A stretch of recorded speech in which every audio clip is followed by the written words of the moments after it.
юу одоо сорилт хамгийн том эргэлт гаргацыг маань эргээл нөгөө загалмай болчихж байгаа байхгүй. Загалмай дээрээ эргэж очих. Мэдээж зэрэг бид нар маш их ярьдаг загалмайг бид нар дуулдаг одоо ерөөс хичнээн жолын янзын дуу гарсан мэдгүй. Гэхдээ бидэнд одоо яг энэ илчлэлт хэрэгтэй байхгүй. Одоо бидний энэ хэдэн 7 хоногор яриад байгаа энэ зүйл маань бидний зүрхэнд одоо ингэж илчлэлт болгож болж одоо ингэж орж ирэх ёстой. Тэгээ загалмай илчлэгдэхгүй бол бидний амьдрал ерөөсөө Бурхны хүүгийн дүр төрхтэй адилхан болж өөрчлөгдөхэд үнэхээр туйлын хэцүү. Тэгээ би зөвхөн өнөөдөр Матай номыг уншиж байхдаа бодож байсан л да. Ер нь яагаад бид нар ингэж айгүй бодтой гэрэн дотор амьдарч байгаа мөртлөө яагаад бид нар одоо тэг Бурхны нэгүслэр юмс явагддаг гэдэгт итгэхээсээ илүүгээр дандаа л нэг тийм өөрийнхөө хүчин зүйлүүд, өөрийнхөө олсон амжилтууд, өөрийнхөө одоо хийж байгаа зүйлдээ илүү итгэдэг байд юм болоо. Бодит юм яагаад дандаа бид нар ингэж бодит юм л ивэл одоо итгэж болох үс юм байна. Одоо ингэж гарт харагд баригдсан, үдэнд үзэгдсэн юмн дээр л бид нар нэг сэтгэл нь амардаг тий. Яагаад ийм болцсон болоо гэдэг чинь бас айгүй том асуудал байгаа байхгүй юу? Тэгээ Матай номон дээр байсан л да Есүс Христосийн даргын итгэлийг хараад үгүй яг ийм хүмүүс Бурхны хаанчлал дотор найрын ширээний ардалд Авраам, Исаак, Яаков нартай суух юм аа. Гэтэл яагаад бид нар ийм нэг яг үнэн итгэлээсээ айгүй тийм төсөөрөд явцсан бол та дээр тийм л хүнд үед амьдарч штэ. Буцаад хүмүүсийг эргүүлээд энэ загалмай руу эргүүлэх, буцаад хүмүүсийг энэ загалмайн ажилд нь итгүүлэх хэнийг вэ гэхээр одоо итгэдэг гэж өөрсдөө тооцдог. Олон жилээр сүмж болгонд хамрагдсан. Гэхдээ өчнөө олон үйл ажиллагаагаар яваад тархитлагаа угаалгацсан. Тийм хүмүүс. Библийн сургуулаар тархиа угаалгацсан, чөлөөлөлтийн сургалтуудаар тархиа угаалгацсан. Тэгэл одоо мэдгүй янз бүрийн сургалтууд, янз бүрийн үйл ажиллагаа, янз бүрийн цугларалтуудаар бүр ингээд толгоогоо тархиа угаалгаад одоо яг юунд нэгтгэх юм би миний ер нь яг итгэл яг юун дээр байгаад гэдгийг амьдралаа сайжруулах дээр байгаад байна уу, аарч цангаа засах дээр байгаад байна уу. Тэгэхээр би энэ Христийн загалмайн ажил яригдах ёстой. Яригдахаасаа илүүгээр бас хүнд бүр илчлэгдэх ёстой гэж одоо бодож байгаа. Тэгээ мэдээж хэрэг хэн нэгэн хүн ярихгүй юм бол эн чинь хэн нэгэн хүн ярьж иж хүмүүс илчлэлтэнд бэлтгэдэггүй юм бол эн чинь ярьж иж итгэл үүснэ гэж Паул хэлээд байгаа шүү дээ. Тийм учраас бид нар өнгөрсөн 7 хоногуудын туршид Христийн загалмай дээр хийсэн ажлуудыг үнэхээр одоо чадах чинээгээр харлаа. Тэгээ энэ өшөө илүү гүн болох хэвээр бидний зүрхэнд ингэж бүр гүн суугдах хэвээр тэгжээч хүн гахшгүй болно. Тэгжээч хүн одоо юу ч болж исэн говьж дайвшгүй болно. Эсбөгөөс бидний өөр зүйл дээр суурилсан итгэлүүд маань найдвартай биш. Бид нар хаашаач хөлбөрж болно, бид нар хаашаач ухрах магадлалтай. Тийм л учраас Христийн загалмайн ажилд итгэнэ гэдэг бол үнэхээр бидний суур итгэл ахгүй бүр үндсэн итгэл. Тэгээ Паул хэлсэн шүү дээ. Энэ нь болохоор зэрэг харь үндэстнүүдэд бол мунхан явдаг. Бидэнд бол аврах үж чадал юм аа. Тэгээ өглөөхөн би бас залбирч байхдаа бүр үнэхээр маш одоо талархаж байсан зүйл юу вэ гэхээр нэрэ Христийг та зөв бодоод үз. Исая ном дээр Исая 53 дээр Исая бүр Христийг ирэхээс 800 жилийн өмнө гэдэг баг шүү. Исаягийн иш үзүүлэг чинь 800 жилийн өмнө тэр хүн загалмай дээр цовдлогдсон Христийг тийм тодорхой харсан байгаа байхгүй. Одоо цөмөр Исая 53-ыг гаргаж ирээд харъя л да. Би загалмайн тухай ярихдаа болоод үнэхээр цацбуухгүй. Бас одоо ярьсаар байтлаа гэж би хэлэхгүй яа. Тэгээд энэ яригцаар байх ёстой зүйл. Исая өөрөө тэр загалмай дээр цогцлогдсон Христийг харчаад юу гэж дуу алдсан бэ гэхээр бидний мэдээнд хин итгэх юм. Бид нар яг ийм дүр зургийг ярьж хахад энэ чинь хүн итгэхээр дүр зураг биш шүү дээ. Нөгөө сүр жавхлан хаа байна. Эзний мотор хүнд илэрхийлэгдэж байгааг хэн батлах юм? Учир нь тэр түүний өмнө ялах нахиа мэт хуурай газраас гарсан үндэс мэт ургасан. Түүнд хэлбэр дүүрс цог жавхлан байгаагүй. Бид түүнийг харъя гэсэн ч бидний анхаарлыг татхууц дүр төрх байгаагүй. Тэр өөрөөр хэлбэл Есүс Христ яг тэр загалмай дээр байж байхдаа үзэн ядагдсан. Бүх хүн түүнийг орхисон. Тэр чигээрээ уу гашууны хүн. Тэр чигээрээ өвдөлт. Харин бид нар тэр доор зогсож исэн хүмүүс яасан бэ гэхээр бүгд түүнээс нүрээ буруулсан. Тэр бүх хүнд үзэн ядагдсан. Бид нар түүнийг огтгонж үнэлээгүй. Гингүүтээ харж байгаа байхгүй юу? Харин тэр бидний өвчнийг өөртөө тээж ирсэн юм аа. Бидний тэр Христ загалмай дээр цогцлогдсон байгаа Христийг уу гашууны хүн гэж харсны дараа Исаяд юу үзэгдсэн бэ гэхээр энэ чи бидний уу гашуу байна шүү дээ. Бидэн дээр байдаг уу гашуу байна. Бидний хүртэх ёстой өвдөлт юм байна. Бид нар ингэж яллагдах байсан юм байна шүү дээ. Бид нар ингэж цохигдож энэ чи бидний зовлон байна шүү дээ. Энэ чи бидний нүглийн төлөө энэ хүн ингэж өгч байна шүү. Яг тэр ихний Христийг харсан үзэгдлийн дараа Исаягийн нүд ямар тодорхой болж байна. Энэ өдрүүдэд бид нар ийм л галын дүл шиг нэгт хардаг харааг Бурхан бидэнд үнэхээр байршуулаасаа гэж гойх ёстой хардаг. 800 жилийн өмнө харсан ямиг бид нар 2000 жил өнгөрчөөд байхад чинь тэр үйл явдлаас хойш харахгүй байгаагийн улмаас бид нар загалмайгаас бусад бүх юм руу анхаарат байгаа байхгүй. Тэгээ бид нар өөрсдөө эзэнд үйлчилж जैन, эзний үйлчлэлийг хийж जैन. Би бол Бурханд төстэй үнэхээр айгүйх ажил хийж өгч जैन гэж ингээд бодоод яваад байгаа. Одоо бол загалмайг харсны дараа Бурханд ажил хийж өгөх юмсан гэдэг хүсэл маань Бурханы ажил руу би орох юмсан гэдэг хүслээр солигдох хэрэгтэй байхгүй юу? Түүний бидэнд зориулсан ажил гэж байна. Түүний бидэнд зориулсан хаанчлал гэж байна. Түүний бидэнд зориулсан дуудлага, бидэнд зориулсан бэлэг авьяас, бидэнд зориулсан ажлын төлөвлөгөө гэж байна. Томилолт гэж байна. Бид нар одоо өөрийнхөө юмыг хажууд тийш тавиад өчнөө хийжсэн юмнуудаа хажууд тийш тавиад одоо би таних руу орох хэрэгтэй байна. Загалмай илчлэгдэхгүй бол бид нар ингэж чадахгүй шүү дээ. Бид нар ингэж бүгдийг хаяад бид нар ингээд зүгээр Бурханы хүслийг гүйцэтгүүлээд бид нар яваад өгч чадахгүй байхгүй нөгөө хийсэн юмдаа хорогдоод. Тэм учраас Исаягийн хүртэл хараа яг энэ дээр ингэж солигдож шинжлэгдэж эхлээд Исая цовдгцсан Христийг хараад үгүй ч одоо би энэ Христийг тунхаглахад хэн идэх юм миний мэдээнд хин энэ загалмай дээр өлгөгдсөн залууг хараад эн чинь Бурханы мотор байж та гэж хин хэлэх юм бэ? Эн чинь бүр тэр чигээр уугашуу байна. Тэр чигээр өвчин зовлон. Би энийг чи яаж хүмүүс энэ бол сайн мэдээ юм а гэж хэлэх. Энэ чинь сайн мэдээ биш. Энэ чинь бүр туйлын муу мэдээ байна. Гэхэд Бурхан түүнд харуулж байгаа байхгүй. Тэгэнгүүт Исая хүүе энэ чинь миний өвдөлт байсан биш үү?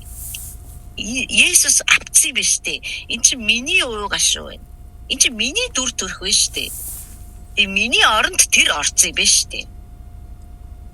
Тэр хараан тэгж гоё одоо маш хүчтэйгээр өөрчлөгдсөн байгаа байхгүй. Тэгээ өнөө өглөө миний надад бодогдож талархаж исэн зүйл юу вэ гэхээр өнөөдөр ариун сүнс бидэнд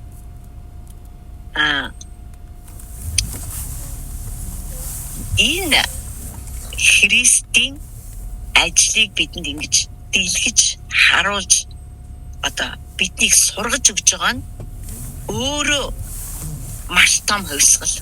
Өөрөөр хэлэх юм бол хэрвээ бурхан одоо Есүс Христ загалмай дээр цовдлогдохоос өмнө түүний 3 жил гарангийн үйлчлэлийг бид нар бүгд уншдаг, биширдэг. хүн төрлөختөнд тийм юм хийж үзэж байгааг баг. Лавл Христийг ирэхээс өмнө мэдээж иш үзүүлэгч нарын гайхамшигуд байсан. Гэхдээ Христ чиг 3 жил хагасын турш бүхэл бүтэн хаанчлалын эцгүүдийг төрүүлээд сургаад бүх өвөө дамжуулаад дээрэс нь өөрлөө хурж ирсэн бүх өвчтөе хүмүүсийг бүх өвчнийг захираад бүх чөтгөрүүдийг харанхуй хүмүүсийн нүдэн дээр захираад ингэж хаанчилж байсан нэг ч хүн байгаагүй. Тэгээд энэ Христ цовдлогдохдоо бүр үнэхээр гайхмаар номхон цовдлогдсон. Тэгвэл энэ бурхан хүч чадлынхаа хамгийн тэг хүч чадалтай байхдаа ямар ч хүчрэх хүнээс илүү ажлыг хийсэн бол үхлээс дахин амьсан тэр Христ одоо юу хийж байгаа бол тэр миний дотор орж ирээд амьдарч байгаа. Тэр одоо миний дотор орж ирээд амьдарч байхад гайхах юм алга. Яа тэгвэл тэр загалмай дээр цовдлогдсон Христ чинь ямар ч хүч чадалгүй харагдчихсэн шүү дээ. Хүний нүдэнд бол ямар ч хүч чадалгүй. Тэн хүмүүс бүр тэрнийг хилжээс үжиж чаддсан бол буугаад ирлээ. Тэгвэл би итгэе амаа алга. Чи зүгээр буугаад ир. Тэр бууж ир чадах байсан. Би итгэж байна. Бүх хүч чадал түнд байсан ш. Тэр өгсөн үнийг амьлуулж чадсан. Үхээгүй өөрийгөө ингээд аава би энэ хүмүүсийг итгүүлмээр байна. Гэтэ Есүс тийм мунхаг биш байхгүй юу? Тэгэхээр хүч чадлынхаа ёроолт байхдаа хүн төрлөختний гин нүглийг шийдсэн биз дээ. Энэ бодол үнэхээр намайг баярлуулсан, бас гайхшруулсан. Үгүй энэ миний бурхан ийм байхгүй юу? Бүр хүч чадал нь байхгүй болцсон. Хүмүүсийн нүдэнд харах юм бол хүч чадалгүй болцсон. Ямар ч бүр үг дуурахч тийм яг махан бие дотор байгаа хүн гэдэг утгаараа түүнд ямар ч чадал үлдээг байсан. Тэгтээ тэр эрх мэдэлтэй байсан, хിവэрэ байсан бөгөөд түүний сүнслэг орчиндох ажил нь бол зүгээр аймаар байсан. Бид нэр саяхан нэг сургалтын дээр яжхтаа ярьжсэн шүү дээ. Тэр үхэхэд Есүс Христ үхэхэд ингэ Адам гимд унахад бид нар 10 дугаар бүлгийг ярьж байгаа гэж та бодчих. Би ерөөсөө хаашаач ташуураагүй. Адам гим нүгэлд ороод унахад л Бурхны төгс бүтээлүүд бүгд байрнаасаа гажсан. Бүгд зөвхөн хүн биш шүү манайхаа. Бүгд яа тэгвэл Ром номон дээр бүх бүтээлүүд Бурхны хөвгүүд төрхийг тэсэн ядан хүлээдэг юм а гэсэн. Энд чинь өөрөөр хэлэх юм бол Адамын уналтаас болоод бүгд унсан байгаа байхгүй. Зөвхөн хүн унсан юм биш. Зөвхөн хүн байр сууриас унсан юм биш. Бүх зүйлс тодорхой хэмжээгээр боолчлолд орсон. Хүн бурхантай хязгаарч эвлэрхээргүй болсон. Бүх бүтээлүүд гэдэг чи сансар, окторгой, од, гайраг, мичид юу та тэрийг харж байгаа болоод харахгүй байгаа бүх бүтээлүүд Колосе номон дээр бүр хамгийн жижиг атмаас хамгийн авраг тэнгэр илч хүртэл гэж байгаа штэ. Бүгд байрнаасаа гажсан. Харин Христ загалмай дээр нас ороход түүний үхэл нь бүгдийн байранд нь оруулсан. Түүний бүтээлийн оргил болох хүнээс ахуулаад хүний нүдэнд харагдахгүй микроскопоор ч үзэгдэхгүй тэр жижигхэн бичил биетэнгүүдийг хүртэл анх ямар л байранд яаж л амьдрахаар бүтээгдсэн бүр зоригтой гэж байна шүү дээ. Колосе номонд бичсэн байдаг шүү дээ. Түүний бүх бүтээлүүд нь бүтээгдэхдээ өөрийн гэсэн зоригтой байсан юм аа гэж. Тэд нар бүгд байрандаа байршуулагдаад тэд нар яг зүв болгогдоод эвдэрлэн засагдаад Христийн үхлээр шүү дээ. Эвдэрсэн байсан бол эвдэрлэн засагдаад хүн Бурхан руугаа эвлэрсэн. Тийм учраас Паул хэлэхдээ тэнгэрүүд нь газартайгаа бүрэн эвлэрсэн юм а. Та боддоо.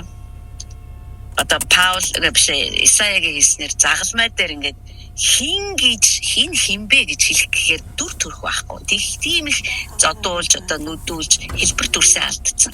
Юу цог жавхлангийн талаар бол бүр ярих ч юм байхгүй. Бид нар чинь цог жавхланд их дуртай штэ. Сүр жавхлангоо үзэсгэлэн гэрэлтсэн бадарсан яасан байдгийг. тийм юм бид бүгдээрээ дуртай. Гэтэл тэр загалмай дээр тийм нэгэн байгаагүй. Юу ч хийж чадахгүй. Өөрийнхөө амийг ч аварч чадахгүй. Өөр хамгийн сул дорой байсан тэр Христ үхэж яхад түүнийг дагаж явсан хүмүүс бүр үнэхээр гайхширсан. Тэдний тархин эргэсэн бүр. Ингээ өгчих байсан юм уу те? За. Би ч одоо бид дүнгийн саяхан бидээ. Бид нар ч одоо Пентекостийн баярын өмнө чинь бид нар чи яасан бэ? Биш дээгүр өнгөрөх баярын өмнө чи бид нар яасан бэ? Бид нар ч одоо хүмүүсийг эдгээгээл теста энэ бүх одоо те Христийн загалмайг тойроо зогсож байгаа хүмүүс чи бүгд алга таш. Бид нар чи ямар гоё байлаа та. Гэтэл ингээд өгчих юм уу те? Ингээд өгчих юм уу? Ингээд дуусчих юм уу? Бүгд ингэж харагдчихсан. Харин тэрний цаана сүнсний ертөнцид бүх юм зөв болгогдож, та хоёрын байр суурь зөв болгогдож, бүх бүтээлүүд санаа намарч зөв болгогдож, дээр дооргүй бүрэн эвлэрэл явагдаж, Есүс Христ үхэгсдийн орны хаалганы түлхүүрийг сатанаас булааж авч, үхлийн айцаас боолчлогдсон хүмүүсийг чөлөөлж, өөрийг нэрэхээс өмнө өөрт нь итгэдэг боловч итгэсээр байгаад үзэлгүй өнгөрсөн хүмүүсийн амьдардаг тэр үхэгсдийн оронд очиж тэднэрт тийм ээ та нар надад итгэсэн чинь зөв байсан юм а харагтун би үхлийг ялаад гараад ирлээ гэж сайн мэдээгээ тунх гэж. Үгүй бүр зүгээр алсан байгаа байхгүй. Харин бид нар болохоор зэрэг энэ ингээ хүмүүст яллагдаа цохигдоо зовоод үхсэн гэж бодсон. Одоо энэ Исая хийж штэ. Бид түүнийг харъя гэсэн ч анхаарал татах юм юу ч алгаа. Тэр үзэн ядагдсан хүмүүсээр хаягдсан. Харин бид нар түүнийг бурханд яллагдчихж, бурхан түүнийг цогцсон юм байна. Бурхан түүнийг зовоож байна гэж бодсон. Гэвтэл тэр бидний нүглийн төлөө хатгагдаж, бидний гмийн төлөө бяцарчээ. Бидний амар амгалангийн дээр түүний дээр шийтгэл амгалангийн төлөө түүний дээр шийтгэл бууж, түүний шарахаар бид нар итгэрч байсан юм биш үү? 800 жилийн өмнө Исая одоо энэ загалмайд хатагдсан Христэд ямар ч цаг жавхлан хаалгаа энэ одоо юу вэ энэ одоо бид ийм юм ярих юм уу? Тэгээ энэ мэдээнд хэн итгэх юм? Галзуу юм шиг гэхэд бурхан энэ чамайг харахад ийм боловч энэний цаана ийм юм явж ирсэн маа гэдэг Исаяд харуулчихж байгаа байхгүй. Би бүр үнэхээр бурхан бидэнд ийм нүдийг өгөөсэй гэж үнэхээр залбирч байна. Ингэж харуулаасай. Тэр бидэнд үнэхээр харуулаасай. Тэр бидний одоо энэ нүд биш л те бидний одоо сүнсний нүдийг бүр үнэхээр харуулаасай. Тэгэхээр миний бахархал юу вэ гэхээр ийм л бурхан бидэнд байна. Тэр зүгээр үнэхээр хүч чадалгүй байхдаа л зүгээр тэнгэр газрыг сэгсэрж исэн ба шүү дээ. Тэр зүгээр үхлэн зүгээр та хоёрыг бурхантай эвлэрүүлж исэн. Үнэхээр тасархай бурхан. Ийм л учраас бид нар ийм бурханд итгэдэгтэй бүр бахархах ёстой. Баярлах биш бүр бахархах ёстой. Бид нар түүний загалмай үглээс илчих биш. Тэгэхээр бид нар хүч чадалгүй байна гэж гонгнох хэрэггүй шүү дээ. Яа да хүч чадалтай байхаасаа бүр үнэхээр эмээдэг. Энэ миний хүч биш байгаа. Би өөрийнхөө хүчээр хийж байгаа биш үсттэй тамина гэж би үнэхээр эмээдэг. Надад миний дотроос тэр л өөрийнхөө хүчээр ажилласан. Тэг хүмүүс хараад энэ бол яавчг энэ хүний бол хүч биш. Энэ бол яхааргүй бурхны нэг үсэл. Энэ бол бурхан ингэж ажиллаж байгаа гэд бүр хараад мэдрээсэн. Тэгэхээр Еврей номын 10 дугаар бүлэг бол яг ингэж базаал Христийн ажлыг одоо сануулсан байгаа. Одоо еврейчүүдэд. Өнөөдрийн Христэд итгэгч нарт өөрсдөө итгэдэг гэж боддог боловч итгэлгүй явж байгаа. Итгэдэг гэж боддог боловч үндсэн итгэлээсээ төөрөө явчихсан. Исэн бусын өөр юмд итгэдэг. Одоо Христэд итгэгч нар юунд итгэж байгааг бүр таашгүй. Тэд нэг өдөр Христ идгээдэг гэж итгэл, нэг өдөр сайн ауранд итгэл, нэг өдөр форекст итгэл, нэг өдөр одоо юунд ч итгээд явдаг юм бөө. Харин бидний итгэлийн цүн бол би тэр хадагдсан Христийн цог жавхлангүй үхлийн үр дүн юм а. Тэр загалмайн ажил намайг аврах хүчтэй байсан. Тэр загалмайн ажиллаар би өөрчлөгдсөн.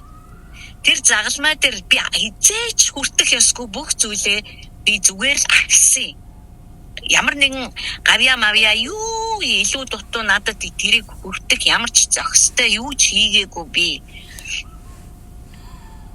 Зүгээр л би итгэсэн.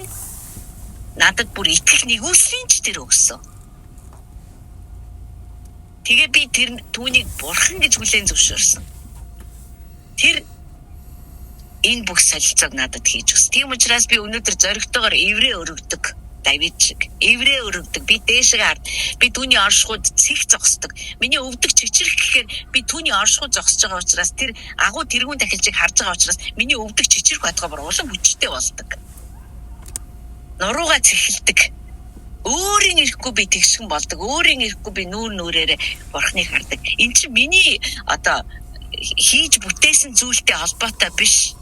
Харин нөгөө л цог жавхлангүй хаягдсан, орхигдсан, зовсон, тарчилсан, бурхнаар шийтгэгдсэн мэт ажлыг хийсэн тэр Христийн улмаас. Энэ л бидний даруулсан шүү дээ ер нь бол. Ийм учраас бид нар итгэлийнхээ цөмийг, итгэлийнхээ амин сүнсийг үргэлж эргэж тойрж явах хэрэгтэй. Үргэлж эргэж тойрж явах хэрэгтэй. Одоо энэ бүтээсээр бид нар Матай номын 6 дугаар бүлгээс эргүүлээд ярина. Гэхдээ энэ үндсэн итгэлийн улмаас бүх зүйл урган гардаг гэдэг дээр бидний одоо бүх яриа, номлол одоо юу гэдэг, иш үзүүлэг, тунхаглал бүх юм эндээс урсах хэрэгтэй. Энийг нөгөө сентинээс урсах амийн гол гэж нэрлэдэг байгаа. Өөр хаанаас ч биш.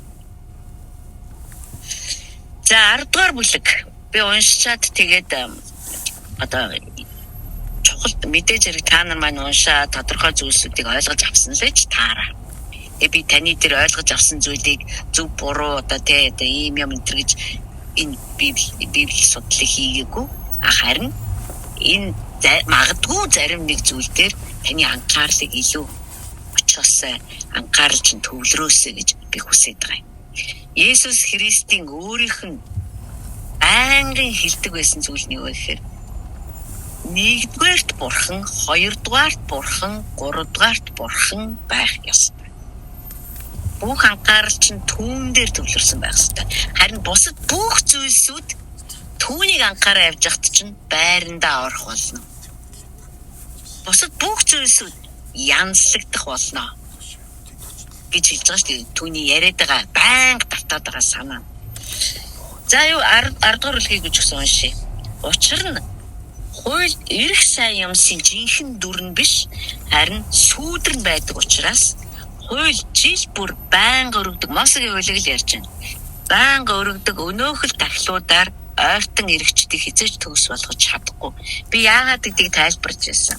Хууль өөрөө төгс. Үнэн төгс биш. Тэгэхээр төгс биш хүн төгс хуулийг гүйцэлдүүлж чадахгүй. Христ ирэх хүртэл бурхан нэг замыг зааж өгсөн. Ямар зам бэ гэхээр Христ ирэх хүртэл та нар гим нүглийн асуудлыг амьтны цусаар шийдээ. Энийг тэгээ бүр Мосегийн хуульд тусгаад өгсөн. Харин Христ ирэхэд амьтны цус байхгүй. Тэгэхээр эн чинь ирж яваа Христийг бэлэгдсэн одоо юм сүүдэр, хуулбар гэх юм уу та байсан байгаа байхгүй юу? Тэгээ би энийг дахиад танд хэлж өгч байна. Би энэ талаар хин нэгний дотор ямар нэгэн одоо тийм бодлоотой ойлголт байгаас гэж хүсэхгүй. Хэрэг та бодлоотой бол асууж болно шүү. Асуух ёстой шүү дээ. Эс бөгөөс үйлчлэгчд нь өөрөөр хэлбэл дахил өргөж байгаа хүмүүс нь нэгэнтээ цэвэршүүлэгдээд нүглийн мэс чанар нь цаашид байхгүй болсон тул тахилуудыг өргөхөө болох байсан биш гэж. Өөрөөр хэлэх юм бол тэр үнэхээр өргөж байгаа тахилууд нь тэр хүний мэс чанарыг цэвэрлээд одоо төгс болгочдгсэн бол хүмүүс тэгж дандаа жил болгон тахил өргөх байсан уу? Тэг шаардлага байсан уу? гэж асуугаад байна л да. Энэ нэг тийм ойлгомжтой өгүүлбэр биш байгаа учраас би танд тодорхой болгож хэлээд байгаа байхгүй. Гэтэл хүмүүс өргөөл гэсэн тахлаа. 3 дугаар эшлэл. Харин эдгээр тахил жилээс жилд нүглийн сануулга болж исэн бүр. Юу нөгөө хүний үс чанарыг угааж цэвэрлээд хүнийг ингэж одоо бүр хүний сэтгэлийг амраагаад бурхны өмнө яста би гин зэмгүй болчлоо даа гэж бодох нэтийг тахилаа өргөх тоолонтой хүн сануулгыг л авдаг. Учир нь бух ямааны цусаар нүглийг авч хаях боломжгүй маа амин. Тиймээс тэр ертөнцид ирэхдээ одоо дуулал 40 явж штэ. Тиймээс тэр ертөнцид ирэхдээ Есүс Христийг хэлж байна. Та өргөл ба тахилыг хүсээгүй байна. Харин та надад бие бэлдсэн юм байна. Нүглийн төлөөх бүх шатаал тахил ба өргөлийг та таалаагүй юм байна. Тэгээд би үзэгтэн бурхан минь одоо Есүс Христ эцэгтэй хандаж ярьж тэ. Үзэгт Давид энийг хараад тэгээд 40-р дуулал 40 дээр хэлж байна. Таны хүслийг үйлдэхээр би ирлээ. Миний тухай хуйлмас номонд бичигдсэн гэж хэлсэн гэв. Дээрхийг хэлэхдээ тахил ба өргөл нүглийн төлөөх бүх шатаал тахил ба өргөлийг та хүсээгүй. Та тэднийг таалаагүй. Энэ нь бол хуулийн дагуу өргөгддөг байсан. Дараа нь тэр Есүс Христ үзэгтэн таны хүслийг үйлдэхээр би ирлээ гэж хэлсэн. Энэ чинь иш үзүүлгээрээ явагдаж байгаа ажил гэдгийг бас одоо энд давхар сануулж байна. Иш үзүүлгээр бурхан өөрийнхөө хүмүүст хэлэхгүйгээр юу ч үйлдэхгүй гэсэн байна. Юу ч үйлдэхгүй. Бас иш үзүүлгэн дээр бурхан юу гэж хэлсэн бэ гэхээр Исая дээр байдаг шиг санаж байна. Нүд үзээгүй чих сонсоогүй хүний санаанд ороогүй зүйлсийг би намайг хайрладаг хүмүүст бэлдсэн юм а гэж хэлсэн. Энэ чинь энэ Христийн ажлыг зөвнөд хэлчихэж байгаа. Ийм юм болно гэж хэний ч санаанд оров. Тэд нар жил болгон өргөдөг тахлуудаа өргөөл байсан. Өргөдөг тахлууд нь өөрсдийг нь одоо цэвэршүүлэх биш харин л би гим нүгэлтэй шүү, би гим нүгэлтэй шүү, би гим нүгэлтэй шүү, би дараач дахиад амтан авцарны яагаад гэж би дараач дахиад гимтэй байна. Тэрний дараач дахиад авцарны яагаад гэж миний гмийн асуудлыг бүх ямааны цус шийдэж чадахгүй маа. Бүр нэг юм энэ дотор нь байгаад байгаа байхгүй юу? Тэгээд иш үзүүлэг ирсэн иш үзүүлгийн дагуу Христ ирсэн юм аа. Энэ бол та нарт огт мэддэггүй зүйл байгаагүй. Энэ бол мэдгдсэн, хийгдсэн зүйл, яригдсан зүйлээ гэж сануулж байна л да.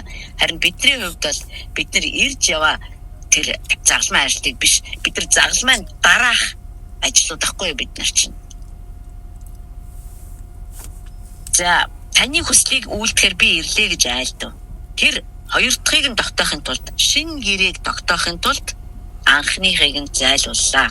Энэхүү хүслээр бид Есүс Христийн нэг удаагийн бүгдийн төлөө биеэ өргөсөн өргөлөөр дамжуулан ариусгагдсан юм аа. Миний одоо энэ 10 дугаар бүлгээс танд бүр дугаарлж ирээд хэлхийг хүсэж байгаа зүйлийн нэгдүгээрт нь Христийн үхлээр одоо би энийг бол энд Монгол Библиэлд болохоор зэрэг бид нар тэр өргөлөөр дамжуулаад ариусгагдсан юм а гэж.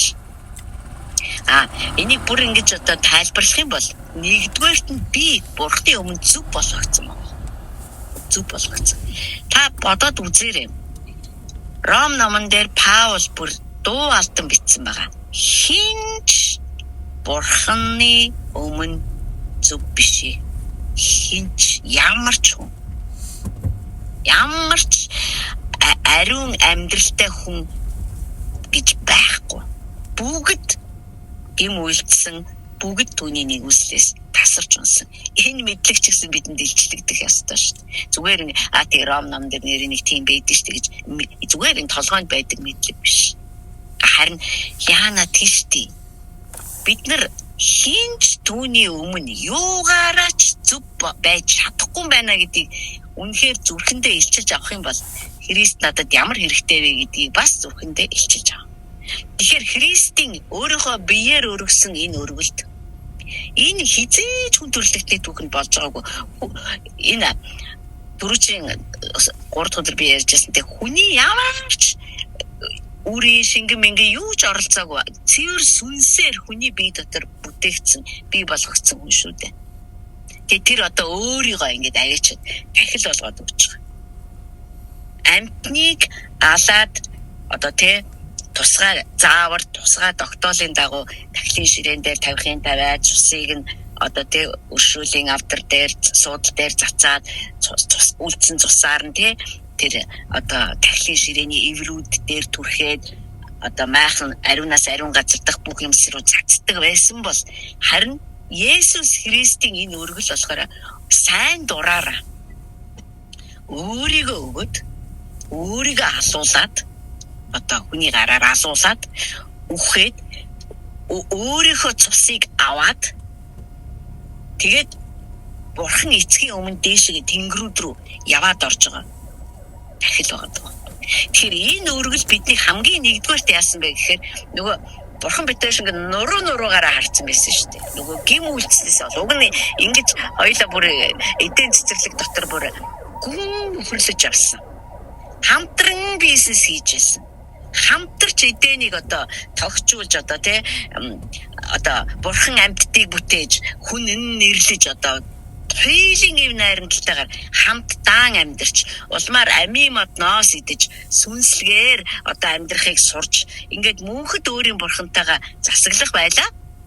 Гэтэл гим нүгэл одоо унсныхаа одоо могоод хууртагдаад гим нүгэлд унсан учраас нөгөө ийм сайхан зүв байсан одоо харилцаа чинь эвдэрсэн. Хүн яаж ч хүсээд бурхны нүрийг харж чадахгүй болсон. Үхэн тэр даруйта. Яа тэгвэл одоо ариун байдал, ариун ямар ч ариун юм байхаа бичиж байгаа учраас. Тийм учраас хамгийн нэгдүгээр Христийн үхэл биднэрсийг бурхантай зүв болгосон байгаа байхгүй юу? Бурхан бидний Христийг хүлээн зөвшөөрөөд бид нар Христэд итгэхэд бурхан ямар ч асуудалгүй болчихсон. Одоо Христийн загалмай ажлын улмаас бид нар танд яана би тохирохгүй байхаа таастаа нэрэ гэж бид нар хэлж чадахгүй. Бид нар оюун өвчтөй хүнийг эдгэж байгаа Есүс Христ түүгээр эдгэлж байгаа оюун өвчтөй хоёрыг яриаг бид нар Матай номон дээрээс харж болно. Бид нар одоо тэр оюун өвчтөн ч өөрөө Есүс Христ рүү очиж одоо тэр намайг хүлээж аваад эдгэх болов гэдэг нь түнд асар том асуудал байсан. Гэтэл тэр энийг одоо зориглоод хий гэж хүссэн. Яагаад тэр хурж ирээд хэрв та хүсвэл намайг эдгэж чадна шүү дээ.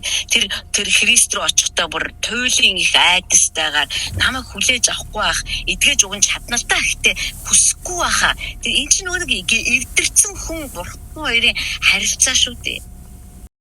Гэтэл Есүс яасан бэ гэхээр би хүсэж байна чи эдгэр гэд бүр биеинд нь хүрж байгаа шүү дээ. Гэтэл оюун өвчтний биед хинч хүрэх хэрэггүй. Хинч хурж болохгүй бузартна. Мосегийн хуулиар. Тэгэхээр ингээд буруу болгогдсон харилцаа Есүсийн үхлээр зөв болгогдсон. Одоо бурханы өмнө бид нар одоо хүлээн авахдахуйц болсон. Энэ нь миний сайн үйлс, миний одоо би Чингисийн удам би энийг юугаарч зөвтгөж чадахгүй. Би Чингисийн удам юм эсвэл одоо миний аав ардын жүжигч ерөөсө падлиж байхгүй.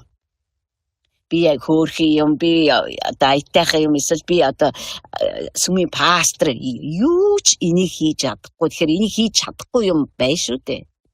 Харин энийг биднийг бурхан дуртайя тэрж авахыг хүссэн бөгөөд ингийн тулд хүүгээ илгээсэн байгаа байхгүй. Тэгэхээр хүүгийн өргөлийн хийсэн үндсэн ажил болохоор бурхан биднийг дуртайя, баяртайя хүсэлтэйгээр тэрвэрэн авсан явдал юм аа. Англи Библиэлд Христийн өргөлөөр би бүр бурханд тохирохуйц нэгэн болсон гэж хэлсэн байна. Бидний ямар гэм үйлдсэн, ямар буруутай, ямар тэнэг, ямар муухаг, ямар боловсралгүй, ямар тэнэг, одоо ямар ядуу улсад төрсэн, ямар дампуурсан засгийн газартай улсад төрсэн ерөөс хамаагүй. Тэгэхээр нэгдүгээрт түүний өргөлөөр бид нар бурханд тохирохуйц болгогдсон. Бурханы хаанчлалд нийцхүйц болгогдсон. Одоо нөгөө хамгийн сул дорой байхдаа Есүсийн хийсэн ажил. Гэтэл одоо Есүс Христ загалмай дээр цовдлогдсон байгаа биш шүү дээ. Тэр чинь бүр дахин амьлаад Та хоёрын төлөө зуучлан ярихаар бүр цусаан бариад эцгийнхээ өмнө очиод за би энэ цусаар одоо хотын сүмийн эрэгтэй эмэгтэй хүмүүсийг бүгдийг сагаатгаж байна. Бүх гин нүглийн өрийг нь цайруулж байна. Одоо тэд нар таны оршихуй зүгээр чөлөөтэй орж ирж болно. Тэд нар надад итгэсэн. Тэгэхээр бид нар түүний хамгийн сул дорой байхдаа хийсэн ажлынх нь үр жимснүүд. Тэгвэл түүний хүч чадал сүр жавхлантайгаар заларсан агуу тэргүүн тахилчин байр сууриас хийж байгаа ажилд нь хамтран оролцвол бид нар одоо жинхэнэ утгаараа үхэгсдийг амьлуулж өвчтөе хүмүүсийг идэгнэ. За цаашгаа харъя. Тэгэхээр бид нар тохирхууц болгогдсон, хаанчлалт тэнцвүүц болгогдсон гэсэн. Та тэгээ бодож болно. Би одоо ингэ тэгэл хаанчл маанчлт нь байдсан болоо да. Тэгээд одоо миний байж байгаа царай дахиад хүнийхээ нүдээр өөрийгөө хараад тий. Миний байж байгаа царай бол яавч би хаанчлалт ороогүй дээ. Тэгээд сувдаа мовдаа норсон байдгийн байгаа биз энэ гэж бодож иж болох юм. Гэхдээ та бит хоёр хаанчл руу орсон нь түүний нэгүслэр л хийгдсэн. Түүнээс би хиндигнээс илүү эсвэл хиндигнээс дутуу эсвэл амар өрөвдмөр байсан. Тэгэл одоо би хүмүүс айгүйх тэгж ярьдаг. Хэрэг та би ч гэсэн тэгээ ярьчих үедээ одоо болгоомжтой л байх хэвээр. Би угаасаа тийм хүн байхгүй юу. Тэгээ би намайг бурхан тэгээл аварсан гэж боддог. Үгүй. Миний хэн байсан, хэн байгаа, юу хийсэн, юу хийж байгаа. Энэ чинь миний авралыг тодорхойлохгүй. Миний авралыг хүчинтэй болгож аврагдах болсон үндсэн шалтгаан маань юу вэ гэхээр Христ өөрийгөө хүн төрлөختний гим нүглийн төлөө асуудлыг би бүрэн шийдъя гэд өргөл болгож өргөсөнтэй л холбоотой. Тэгэхээр би юу гэж хэлэх гээд байна гэхээр Бурхны өмнө бүгд очино. Христэд итгэдэг хүн ч очино. Бөөгийн шашинтай хүн ч очино, мусульман шашинтай хүн ч очино. Тэнд нэг л юм яригдана. Би хүүгээ өгсөн. Чи миний хүүгийн төлөөсөр юу хийсэн бэ? Би мусульман шашинтай байсан учраас би хүлээж аваагүй. Би бөөгийн шашинтай. Би өвөг дээдсийгээ дагаад бөөгийн шашинтай. Үгүй бид нар тэгж хэлэхгүй, хэлж чадахгүй. Түүний оршихуйд бид нар өөрсдөө зөвтгөж чадахгүй тэр чинь тэр чигтээ зөвхт байдлын оршихуй. Бид нар зүгээр л ямар тэнийг юм бэ би тэр үед зүгээр надад хилээд байх зөв шууд Христэд итгэхгүй яаваа. Бид нар бүгд Христийн төлөөсийн төлөө хариуцлагатай л гэж би хэлэх гээд байгаа байхгүй. Бүх хүн төрлөختөн. Одоо маргааш төрөх хүүхд хүртэл. Бүгд Христийн төлөөсийн төлөө хариуцлагатай. Бид бүгд асуугдана. Надад хамаагүй штэ гэж хэн ч хэлж чадахгүй. Яагаад гэвэл бүхэн хамаатай байхын тулд загалмай дээр цовдлогдсон.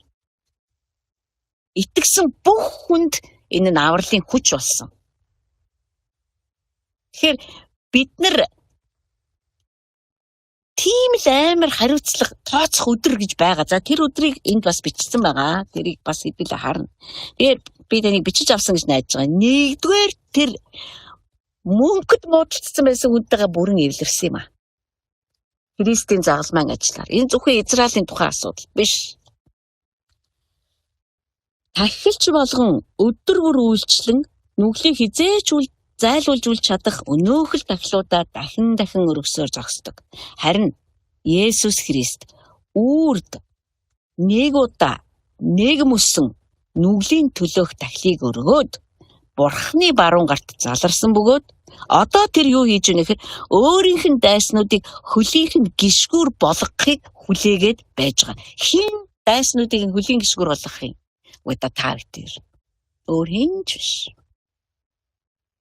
Ахтүсэ биднэрт Христийн хийжсэн үйлчлүүдийг хийх өдрүүд ирж явна. Нэрш хүмүүс үе түмээрээ тариа хураагдж байгаа юм шиг л хураагдана. Тийм цаг ирж яваа штэ. Та зүгээр л ингэж амьдарч явж байгаа л тэгэл үхэл мөнхийн улсад очих биш. Бид нар эцсийн цагийн ирмэг дээр амьдарч байгаа. Төгсгөлийн цагийн төгсгөх минутан дээр амьдарч байгаа. Тийм учраас өнөөдөр бид нар аль хэзээний энэ эрх мэдлийг одоо тасгалжуулж, ажилуулж одоо сурах хэрэгтэй гэсэн үг. Тийм л учраас бүх номлолуудаар ялангуяа түрүүчийн бүтэн сайдар ярьсан шүү дээ. Бурхан юу хийж байгааг хар, тэгээд зарлал, тэгээд тунх гэл тэгэл юмсууд болно. Учир нь Христ ариун болгохстыг ганцхан дахлаар үрд төгс болгожээ. За, энэ дээр бидний 2 дугаарт бичих зүйл маань гарч ирж байгаа. 1-дүгээрт нь Бурхан Есүс Христийн өргөл намайг түүний өмнө тэнцвхүйц, тохирохүйц, түүний хаанчлал дотор таарахүйц нэгэн болгосон. Одоо Бурхан та битэрийг хараад зөв гэдэг ийм ногоон чагтыг тавьсан. Зөв. Энэ манай хүн, энэ миний хүн, энэ миний хүүхэд, энэ чинь манай талынх, энэ манай багийнх. Түүний өргөлөөр. Тэгвэл 2 дугаарт нь Христ өөрийнхөө өргөлөөр ариун болгосон. Энийг би дэлгэрүүлж хэлье. Та хоёр Есүс Христэд итгэхээс өмнө хэн байсан бэлээ? Итгэсний дараанаас эхлээд бидэрт ариун байдал туйлын тааламжтай болсон. Би түүний өмнө ариун амьдрах юмсан гэж бүр анх удаа амьдралдаа бүр ариун байдлыг хүсэмжилж эхэлсэн. Нэг талаас. Нөгөө талаас ариун байдал гэдэг бол бүр үнэхээр тийм амар зүйл биш гэдгийг бид нар мэддэг. Тэгвэл Есүс Христ өөрийнхөө өргөсөн өргөлөөр ганцхан дахлаар гэж байна шүү дээ. Ганцхан дахлаар. Түүнийг загалмай цовдлогдож байхад тойроод хараа зогсож исэн хүмүүс тэр өөрсдийг нь өөрийгөө өргөснөөр ариусгаж байна гэж бүр зүудлээчгүй, хэний ч санаанд ороогүй. Ариун болгоно гэдгийг бид нар одоо тэр яаж намайг ариун болгосон болоо гэж боддог л байх л та. Тэгэхээр бид нар Христэд итгээд Бурхны хүүхдүүд болсон. Бид нар Христийг хүлээж авсан мөчөөс эхлээд тэр моментоос эхлээд тэр минутаас эхлээд тэр секундээс эхлээд бидний дотор ариусгагдах үйл явц ажиллаж эхэлдэг. Бидний бүх юм ариусгалын үйл явцаар ордог гэсэн үг. Би тэгж итгэдэг. Бүх юм. Бид нар бузар муухай бодлуудаа таньж эхэлдэг. Ямар бузар бодол вэ? Энэ минийх биш. Би бүр сэжиг хүрж байна. Ямар муухай бодол вэ? Би урд нь яаж энийг ингээд зүгээр хэвийн юм шиг бодоод идэг гэсэн юм болоо. Бид нар бохир, заваан, бузар зүйлсүүдийг бүр үнэхээр эмзэг хүлээж авдаг. Энэ чинь ариусгалын үйл явц явагдаад байна шүү дээ бидний дотор. Ариусгалын үйл явц. Тэгэхээр ариусгалын үйл явц маань бидний бүх талбарыг хамардаг. Оюун санаа, сэтгэлгээ, зүрх сэтгэл. Бидний бие мах бодийг хүртэл хамардаг. Бид нар бие мах бодороо хүртэл ёрын бузар зүйлс хийхийг үдсэн ядаж эхэлдэг. Бид нар ёрын бодлуудыг тэр даруй энэ минийх бишээ гэж зайлуулдаг. Тэгээ Бурхны өмнө очиод би өстө айгүй муухай бодол над руу орж ирлээ. Би ингэж бодмооргүй байна. Энэ ёрын юм. Энэ чинь одоо юу вэ? Энэ чинь одоо нөгөө ариусгалын үйл явц дундуур явж байгаа учраас та мэдээд байгаа хгүй. Аль нь бохир юм, аль нь цэвэр юм бэ гэдгийг та мэдээд байгаа хгүй. Одоо бид нар бохир завааныг үлдэнгээ ариун байх гал оролт бид нар тийхгүй штэ. Бид нар нэг л юм хүсдэг. Би та ариун байдаг шиг л ариун баймаар байна. Одоо миний бодол санаа ариун, зөв, цэвэр байгаасай. Миний сэтгэлгээ цэвэр байгаасай. Миний зүрх цэвэрхэн байгаасай. Ариун байгаасай. Тэр ариусгалын хүч нэгүүлсэл одоо хүн дотроосоо ариусгад хэрэгтэй бүх юм Есүс Христийн ганцхан удаагийн өргөлөөр бүгд хийгдсэн байгаа байхгүй. Юу ч дутуу үлдээгээгүй. Та бид хоёр тийм учраас өөрсдөө ариун хүмүүс гэж нэрлэдэг. Зарим нь айдаг л ах л та нөгөө өөрийнхөө одоо нөгөө юун дээр алдаа одоо тэгээ өөрийнхөө тэгэл зангааш одоо хилчдэг болчимгүй үг мүгэ анхаардаг учраас би хараахан ариун болоог байна гэж боддог баг. Гэтэ Бурхан биднийг ариун гэж хардаг. Бид нар өдрөөс өдөр цэвэршиж байгаа. Тэгээ биш үү? бид нар одоо зөвхөн хамгийн наадсахын жишээ. Бид нар ингээд хараал мараал хэлчихдэг. Тэгэнгүүтээ яана бурхан минь та намайг уучлаарай.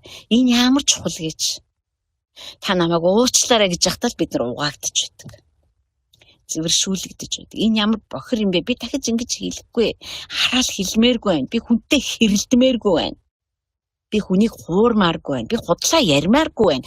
Яагаад та ингэж хинч таныг хараагүй байхад чинь те? Та яагаад ингэж байгаа юм? Яагаад гэвэл та ариусгалын үйл явцаар явж байгаа хүн учраас бүр ерөөсөө ариун биш юмтай бүр эвлэрч чадхаа байсан ба шүү дээ.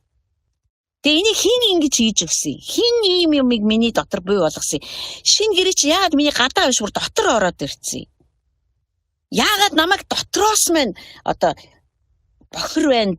Одоо тэгээ энэ чи болохгүй. Чи энд хурж болохгүй гэж яагаад дотроос мань ингэж амар хатгаад байна. Яагаад гэвэл хүмүүсийг урд нь гаднаас нь удирддаг байсан. Тэр хууль одоо миний дотор ороод ирсэн учраас би энийг ерөөсөө ингэж өөр дээрээ байлгаад одоо бидний хэмээнч бохир бузар заваан ёрын тийм зүйлсд бүр үнэхээр жигшиж ханддаг. Энд ч нөгөө ариусгал дундуур явж. Тэгэхээр Есүс Христийн өргөл намайг бурхантай бүрэн эвлэрүүлээд таарж тохирхуйц болгож хаанчлалд тэнцвхүйц болгож зогсохгүй. Намайг бүр байнгын ариусгалын үйл явцаар авч явдаг. Биднэрт гимших тоолондоо бид нар чин зүрхнээсээ уучлалт гуйх тоолондоо Христийн цусны хүч чадал намайг тийм юм огт хийгээгүй мэт угааж цэвэрлж идэг. Бүх үр дагавраас нь хүртэл. Христэд итгэгч нарын дунд ийм төөрөгдөл байдаг. Би бол тийм төөрөгдөл байдаг гэж боддгийн. Энэ заримдаа биднийг ч өрхтөх аюултай. Ямар төөрөгдлөө гэхээр би нэгэнт л уучлагдсан юм чинь тэгэл угаасаа алдах нь ойлгомжтой, угаасаа нүгэл үлдэх нь ойлгомжтой. Яг ингэж хандаад эхлэхдээ бид нар Христийн цусыг одоо цуснаас урвж яана гэсэн. Доог тохуу хийж яана гэсэн. Харин Библи бидэнд юу гэж хэлдэг вэ гэхээр чи ямар нэгэн буруу зүйл хийсэн бол эсвэл магадгүй санаандгүй юм хийсэн ч гэж болно шүү дээ. Санаатай ч санаандгүй ч чи түүний өмнө очиод намайг үнэхээр уучлаарай. Би бол зохисгүй авирсан. Энэ миний зөв юм шиг надад санагдж байгаа ч миний буруу юм шиг санагдаад байна. Гэвч би ямар байгааг мэдэхгүй ч би танаас уучлалт гуйж байна. Та намайг уучлаач. Хүний энэ гимшимтгий одоо Давид энийг юу гэж хэлсэн бэхээр эмтэрсэн сүнсэнд бурхан дуртай байдаг юм а гэж хэлдэг. Өөрийн юм зөөлөн байдал. Хүний нэг юм зүрхний зөөлөн байдал. Энийг ариун сүнс бүтээж өгдөг гэж би итгэдэг. Биднийг маш их гимшимтгий болгодог. Энэ гимшимтгий байдал маань намайг түүний цусан дотор алхаж байнга ариусгагдахад маань үнэхээр тус болдог. Ийм учраас бид нар тэгж бодчих зүрхлэх ёсгүй юм уул нь бол. Гэтэ тэр Христийн цус байгаа штэ. Тэгэл угаач миний. За уучлаарай зэ. Би тэгчлээ шүү. Угаачаараа заа юу. Энэ бол үнэхээр бурхны хүүг одоо туйлын доромжилж түүний төлөөсөнд одоо түүний төлөөсийг эс хүндэтгэж байгаагийн илрэл энд ямар ч тийм одоо юу ахгүй. Одоо цусны бодит ажиллагаа явагдахгүй гэсэн. Тийм учраас бид нар үнэхээр зөөлөн зүрхтэй, зөөлөн хүзүүтэй, зөөлөн духтай байх ёстой. За хоёрдугаарт нь наадаг. За цааш нь уншъя. Ариун сүнс энийг бидэнд гэрчилдэг юм а. Учир нь тэр эзэн айлдаж байна. Тэр өдрүүдийн дараа тэдэнтэй миний байгуулах миний гэрээ энэ юм а. Шинэ гэрээнийхээ тухай бурхан бас иш үзүүлж ирсэн шүү дээ. Иремья дээр байдаг шиг санаж байна энийг. Би өөрийн хуйлуудыг тэдний зүрхэнд тавина харж байна тий. Би сая бүх юм дотор орж ирсэн гэж хэлсэн шүү дээ. Хуйлаа дотор нь хийнэ. Зүрхэнд нь бичнэ. Би тэдгээрийг тэдний ухаан санаанд ичнэ. Харж байна уу? Зөвхөн зүрх сэтгэл төдийгөө оюун санаа маань хүртэл түүний хуулийн дагуу ажиллана. Гэтэ гаднаас биш, дотроос. Бидний зүрхэнд орж ирсэн бүх ойлголтууд оюун санаагийн маань өөрчлөх хүчтэй. Одоо бид нэр толгоогүй бие шиг амьдарч болохгүй гэсэн үг. Зүрхэнд юм ороод ирчлээ. Оюун санаа энэ зүрхэнд байгаа одоо тий илчлэлтийг зүрхэнд орж ирсэн ойлголтыг оюун санаа одоо эсэргүүцээд иж болохгүй шүү дээ. Тийм гэж байхгүй хэзээ тийм байсан. Чи жоохон бодит байл та. Амьдрал дээр наадах ч юм болдгоо шүү дээ. Амьдрал дээр угаасаа тэггүй шүү дээ.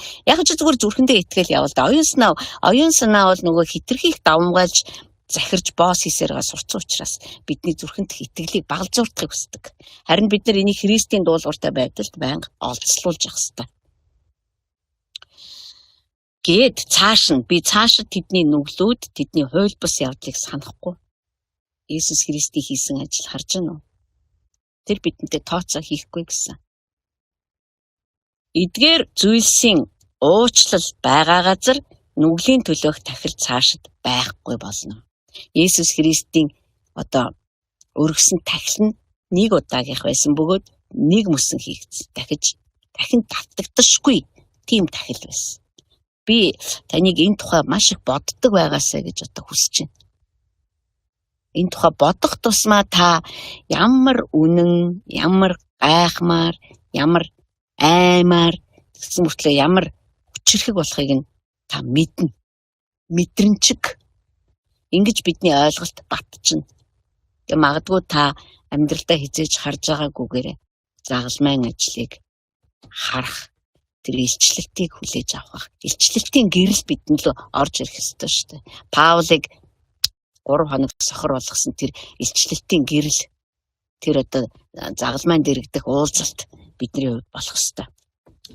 За одоо ийм дахтуу нараа бидэнд Есүсийн цусаар өөрийн махан бие болох хөшгөөр дамжуулан түүний нээсэн шин амьд замаар ариун газарт нэвтрэн орох итгэл байгаа тул мөн бидэнд Бурхны гэрдэх авууга тахилж байгаа тул бузар мэс чанараас цэвэрлэгдэхийн тулд өөрсдийн зүрхэндээ цацуулж биеэ ариун усаар угаалган үнэн зүрхээрээ ойртон очицгоё. За би энэ англи библиэс ерөнхий утгыг нь танд хэлж өгмөр санагдчихлаа. Энэ заримдаа ингээд нөгөө орчуулга явагдаад ингээд айгүй олон өгүүлбэрүүд ингээд араас нь хавсагсан нийлмэл өгүүлбэрээр бичээ яжгаар бид нар аль нь гол өгүүлбэрийг бүр ингээд учрыг олох саяын өгүүлбэр бол нэг л тийм жоохон ойлгомжгүй болчиход байгаа байхгүй. Тэгэхээр англи библи дээр илүү яг юу гэж бичигдсэн байна гэдгийг харъя. Үндсэн утга нь бол ингэж хэлж байгаа. Сая ингэж би уншсан шүү дээ, тийм.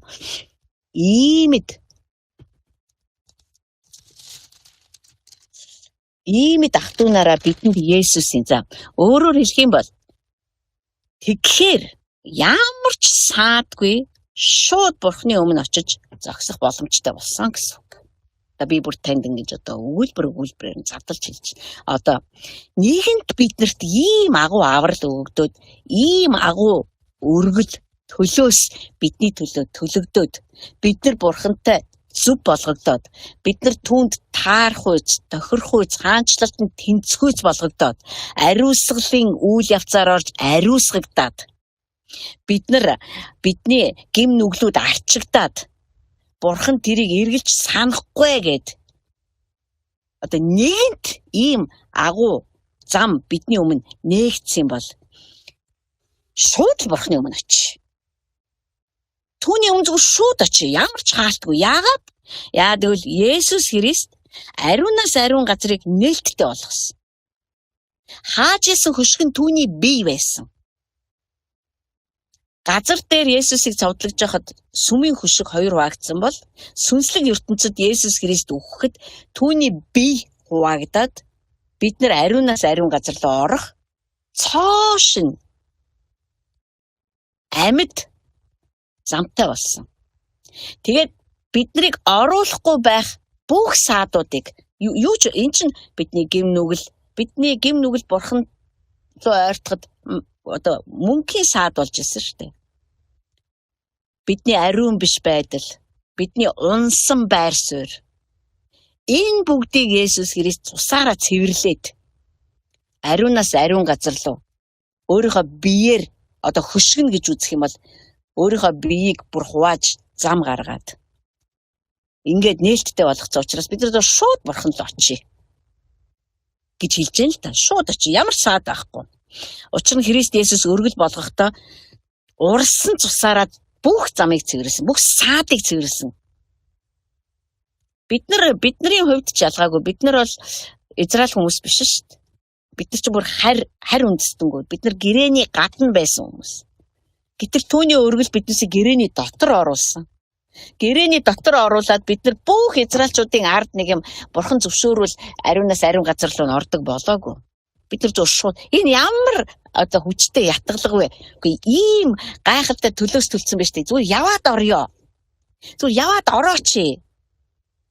Ямар ч хөшиг алгаа. Хөшиг нь Христ өөрөө байсан юм а. Тэр зүгээр яарцсан. Тэр өөрийгөө өргөл болгож өгснөөр тэр хөшгийг зайлуулсан юм а. Тэр цусаараа биднийг орж болохгүй гэж хоригдж исэн бүхнийг цэвэрж хайсан юм а. Одоо зүгээр чөлөөтэй орё л доо цөмөөрөө гэж уриалж штэ. Биднэрт түүнлөө орох бүрэн нээлттэй хаалга байна. Тэгээ зогсохгүй өөрөө бидний тахилч болсон. Эргүүлээд биднэрт тэгсэн ч гэсэн бидэнд агуу тэргүүн тахилч хэрэгтэй л байгаа байхгүй. Энэ бас л бодох хэрэгтэй л. Есүс Христ загалмай дээр үхэл бүх юм дуусаагүй. Тэр биднээсийг эвлэрүүлээд зөв болгоод тохирох үйд тэнцгүүж олгоод хаанч дотор оруулж ирээ бурхны хүүхэд болгоод ингээл дуусчаагүй. Тэр бүр үргэлжлүүлэн бидний төлөө зуучлан ярьсаар байхын тулд мөн аврал руугаа ирж яваа олон хүмүүсийн төлөө зуучлан ярьсаар байхын тулд та тэр л ганцхан одоо тий өөрсдийнхаа итгээгүй ахын дүүс эхнэр нөхрүүдийнхаа төлөө та тэр л яриад идэм биш штэ. Агуу тэргүүн дахилж тэнд чи ярьж штэ. Өөрийнхөө бүр тэр чин төлөөсөө төлцөө. Бүх зам нээгдцээ. Тэгэхээр бид нар энэ одоо манай энэ нөхөр манай энэ эхнэр одоо тий манай хүү манай ихч ах энэтэй хизээ аврагдах юм болов. Ингэж арга тасарч бодхоо болио манайхаа. Энд чи ерөөсө арга тасрах юм биш. Энд чи агуу тэргүүн дахилж тэгээ Есүс Христ бүр үхэгснээс дахин амьлуулагдаад дээшээ очихдоо шинэ албан тушаалд орсон биш үү? Бүр өмнөхөөсөө ч илүү алдартай. Энэ ертөнцид ирэхээс өмнө байсан сүр жавхал нь бүр их нэмэгдсэн биш үү? Тэр шинэ албан тушаал нь агуу тэргүүн дахилч. Одоо та хоёр чинь хаант дахилч нар. Гэхдээ ингээд дээрээ ямар ч агуу тэргүүн дахилчгүй хүмүүс биш шүү дээ. Бидний бүх алдаа зөрчил, бидний нүгэл одоо бидний дутуу хийсэн бүхэн бидний одоо бүрэн бүтэн биш бүх зүйлийг гүйцэлдүүлж бидний төлөө зогсож биднийг эцгийн оршихуй дотор баттай зогсоосон хിവэр нь байлгадаг. Та бодоод үзтээ. Одоо та за цөмөрөд өсөөлөө л доо. Бид нар бурхны оршихуй руу яг энэ хүний ятгаж байгаа шиг шууд яваад орлоо. Гэтэл та тэнд оронгууд чинь таны хайрладаг, эрхмэлдэг, төлөөсөнд нь итгэдэг, загалмайн ажилд нь итгэдэг Христ таныг угтаа зогсож шít. Тэгээд та хоёрыг бид хоёрыг тэгээд биднийг эцэг рүү нь ярьж хахад тэр бүр хажуу талд бүр хүчтэй дэмжиж шít. Тийш шүү. Би баталж байна. Би гэрчилнэ. Яг үнэ. Тийм ээ. Ямар сайхан бэ? Зүгээр та хоёр л ганцаараа нэг гэртээ ингээл залбирал дотроо зовж тарчлаад байгаа юм ерөөсөө байхгүй шүү дээ. Тэ Есүс Христ энэ тань сайхан биш гэж та зөв төсөөлөе зөмөр.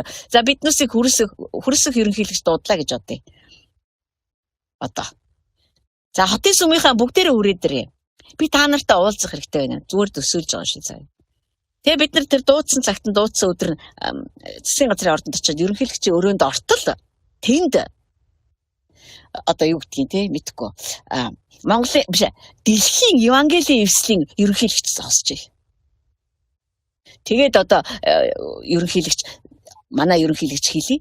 За хотын сүмийнхээ одоо манай засгийн газарт одоо дэлхийн евангелийн эвслийн ерөнхийлөгч хүрээд ирсэн та бүхэнтэй уулзъя гэсэн юм а. Тэгээ цөмөрө хамтдаа уулзъя. За яг нэг тийм жоохон болохгүй жишээ байх л та. Тэгтэл тэр оршихуй дотор таны төлөө зогсдог тэр агуу тэргүүн дахилж зогсож ин гэж та бодож байгаа. Таны эсрэг биш, таны төлөө байдаг. Таныг бүрэн дэмждэг. Бүр дэмжихээргүй үед ч гэсэн яаж иж гал дэмждэг. Яагаад гэвэл тэр өөрийнхөө хийсэн ажлыг маш сайн мэддэг байхгүй юу? Тэр бидний итгэл зүгээр нэг өмд 3 гутал өнөө маргаашийн хоолунд эсвэл одоо юу гэдгийг нэг тийм амжилт одоо тийм нэг тим юмн дээр тулгуурлаагүй өөрийнх нь хийсэн зүйл дээр бид нар бүрэн түшгэлдэг юм а гэдгийг тэр мэддэг учраас бидний итгэл өөр дээр нь байдаг юм а гэдгийг мэддэг нэг нь тэнд ингээд зогсож ингээл та бодчих. Энд хэлж ш. Тэнд зөвхөн би байгаа биш ээ. Эцгийн баруун гар тал зогсоод үйлчилж байгаа тахилынхаа ажлыг хийж байгаа тэр Христ зогсож байгаа маа. Ингээл биднэрт энд Бурхан руу очдог зам чинь шин бөгөөд амьд шүү гэж хэлээд байгаа байхгүй.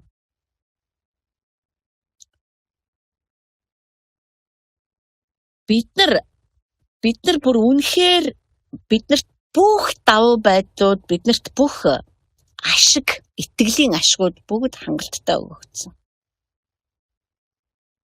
Бидний дотор ариун сүнс амьдарч байна. Христийн сүнс амьдарч байна. Бид нар түүний оршихуй руу ороход эцгийн баруун гар талд бидний өмгөөлөгч агуу тэргүүн тахилч маань зогсож байна. Би энэ еврей номыг бичсэн хүн бол үнэхээр гайхалтай зураглалыг олж харсан. Бид нар тэр хүний харсныг л одоо өнөөдөр харах гэж хичээж ярьж байна л та. Гэтэ энэ одоо биднэрт харагдаасаа бидний бүр зүрхэн дотор бүр ингэж одоо бүр фото зураг шиг бүр ингэж бууж ирээсэ гэж би маш их хүсэж байна. За. Ийм байгаа шүү дээ гэж хэлж байна. Үнэн зүрхээрээ ойртож очиё. Зөв шууд яваад очиё. Тэнд Христийн цус байна. Бидний мэс чанарыг угааж цэвэрлээд байж байна. Бидний зүрхэнд цацагдсан байна. Тэнд бидний эцэг байж байна. Тэнд бидний агуу тэргүүн тахилж байж байна. 23. Өөрсдийн найдварын хүлээн зөвшөөрлөө гуйвалтгүй бат баримталцгаая. За яг энэ ч нөхгүй юу. Миний нөгөө ихэнд нь яриад байсан итгэл гээд байгаа юм чи. Бид нар ийм л итгэл үнэмшилтэй. Бидний итгэл үнэмшил энэ байна. Үндсэн амин сүнс нь. Миний сая ярьсан бүхэн. Би Есүс Христэд итгэсэн.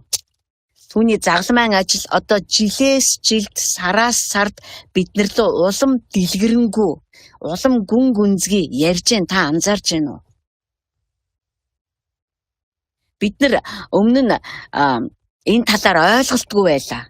Бид нар ойлголтгүй байсан учраас ярьж чаддгүй байлаа. Бидэрт бүр энэ талын хэлний баялагч байдгүй байлаа. Харин өнөөдөр бид нар энийг ойлгох тусмаа ярьж байна. Ярих тусам энийг өшөө илүү яаж тодорхой одоо тод болгож одоо илэрхийлж чадах вэ гэдэг энэ сүнсний хэлүүдэд бид нар суралцж байна. Тийм биш гэж үү? Бид нар эцгийн өрөөг харж байна. Ариунаас ариун газрыг харж байна. Би яах гээд Христэд итгээд өнөөдрийг хүртэл энэ хүртэл ингээд яваад байгаа юм бэ? Яагаад Христэд итгэл маань ялагдашгүй юм? Яагаад би хаанч дотор байдгийг? Тэгээд би яах юм? Миний ирээдүй юу юм? Бүгд энэ Христийн загламын ажилтай шууд холбогдож байгаа байхгүй. Тэгэхээр тэр л итгэл, тэр л найдвар. Үнийгээ л бити алд, энийгээ л бити багалд. Гуйвалтгүй сах. Тэгэхээр бид нар гайх юм алга штэ. Хүмүүс сүм дээрэл тэгснэ болоод тэгснэ бурхан дуурлаад аюу олон хүмүүс тэгж ярьдаг. Шаал худлаа юм билээ. Би зарим хүнээс бүр асуумаар санагдаг. Чи яагаад худлаа гэж бодож байгаа? Чиний хүсэл биелээгүй учраас. Бурхан ертөнцийн 8 тэрбум хүний 8 тэрбум хүслийг гүйцэлдүүлэхийн тулд оршин байгаа биш. Харин бидний итгэл тийм юмн дээр суурилдгууд Бурхандаа талархъя. Бидний итгэл Христийн загламын ажилд суйрлагдсан, бэхлэгдсэн. Түүний эцгийн өмнө миний зогсох газар. Та хоёрын байр суурь чинь тэнд шүү дээ. Хаяа ордог тэр оршихуй биш. Байнга тийм учраас та хоёроо санаж байгаа бол иш үзүүлэгч Илия дандаа хэлдэг байсан. Миний өмнө нь зогсоод үйлчилдэг Бурхны амьд буйгаар тангаргалъя. Энэ л итгэл. Би ингээд зогсож байгаа гэдэгтээ найдаж байгаа. Энэ л найдвараа ямар ч юм болж байсан. Юу ч болж исэн. Бидний амьдралд бүр юу ч тохиолдож исэн. Юм оронгороо эргээ та хэдээр юу ч ойлгохон болоод одоо бүр юу хаанчлаад байгаа би өөрөө хаана байгаа юм бөө мэд бүр толгой минь эргэсэн ч яг энэ л үнэмшлээ баттайя баримталсаар байя. За тэгээд амлагч нь итгэмжт билээ. Бурхан юу ярьж байгаагаа мэддэгэ гэсэн үг. Би ингэж хэлэх дуртай.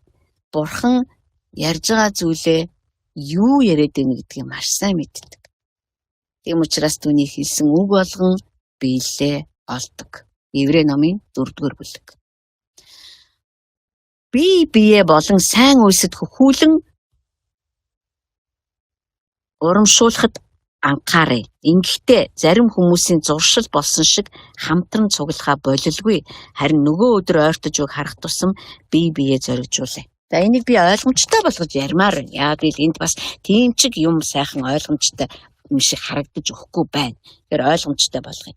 Цааш нь биднийг юу гэж урамшуулж байна вэ гэхээр бид нар ингэж цэлийтэл нээсэн хаалгаар ариунаас ариун газарт ороход эцгийн баруун гартал бидний агуу тэргүүн тахилж зогсож бид нар эцэгтэй ямар ч хаалтгүйгээр уулзаж нөхөрлөж ярилцаж энэ л оршихуд нь хамт амьдрах бат найдвар бат итгэл бидэнд байгаа учраас энэ л үнэмшлээ бат сахий. Гэхдээ зүгээр энэ итгэлээ бат сахиа гэдэг чинь дотроо бас энэ итгэлээ бат сахий гэдэг чинь бас их жанцантай байх нь шүү дээ.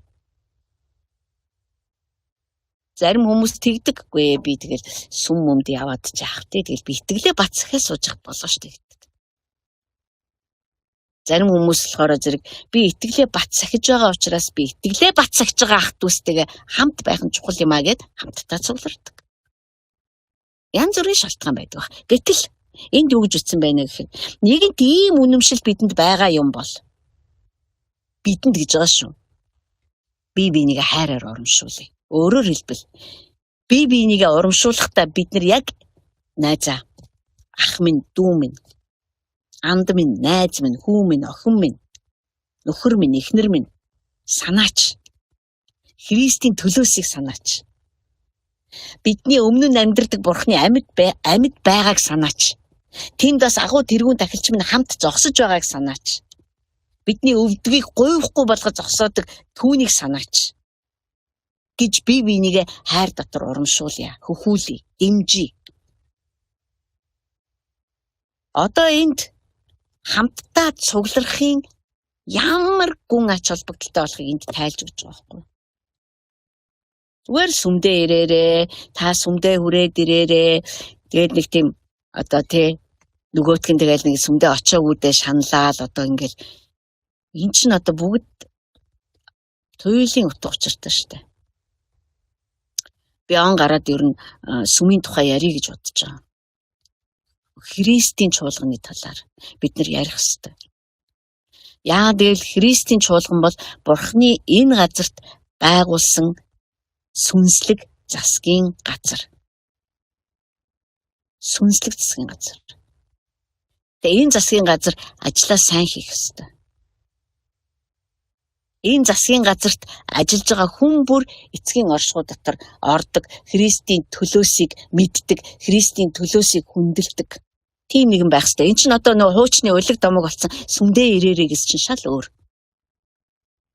Би саяхан болтол зарим хүмүүс сүмдээ ирээд ингээд бидэнтэй дуу хоолойгоо нийлүүлээд бидэнд ингээд бидэнтэй хүчээ нэгтгэхээсэ гэж боддог байсан. Одоо бол би миний ойлголт бүр улам тэлж байна. Яагаад гэвэл Паул ичгтээ Христ сүмийн төлөө өгсөн юм а гэж хэлсэн. Өөрөөр хэлбэл тэр цусаараа сүмийг худалдаж авсан гэж хэлсэн. Тэгэхээр тэр худалдаж авсан бол тэр хариуцлага тооцноо л гэсэн үг. Гэтэл өнөөдөр сүмд явна гэдэг бол хамгийн энгийн, хамгийн хариуцлагагүй, хамгийн одоо тийм чөлөөт сонголтуудын нэг болж хувирсан. Очсон ч миний дуур, очихгүй байсан ч миний дуур. Тэгээд бүр одоо тий жоохон хүчлээд чи сүмдээ ирээч мэрээч гэл бүр уурлна.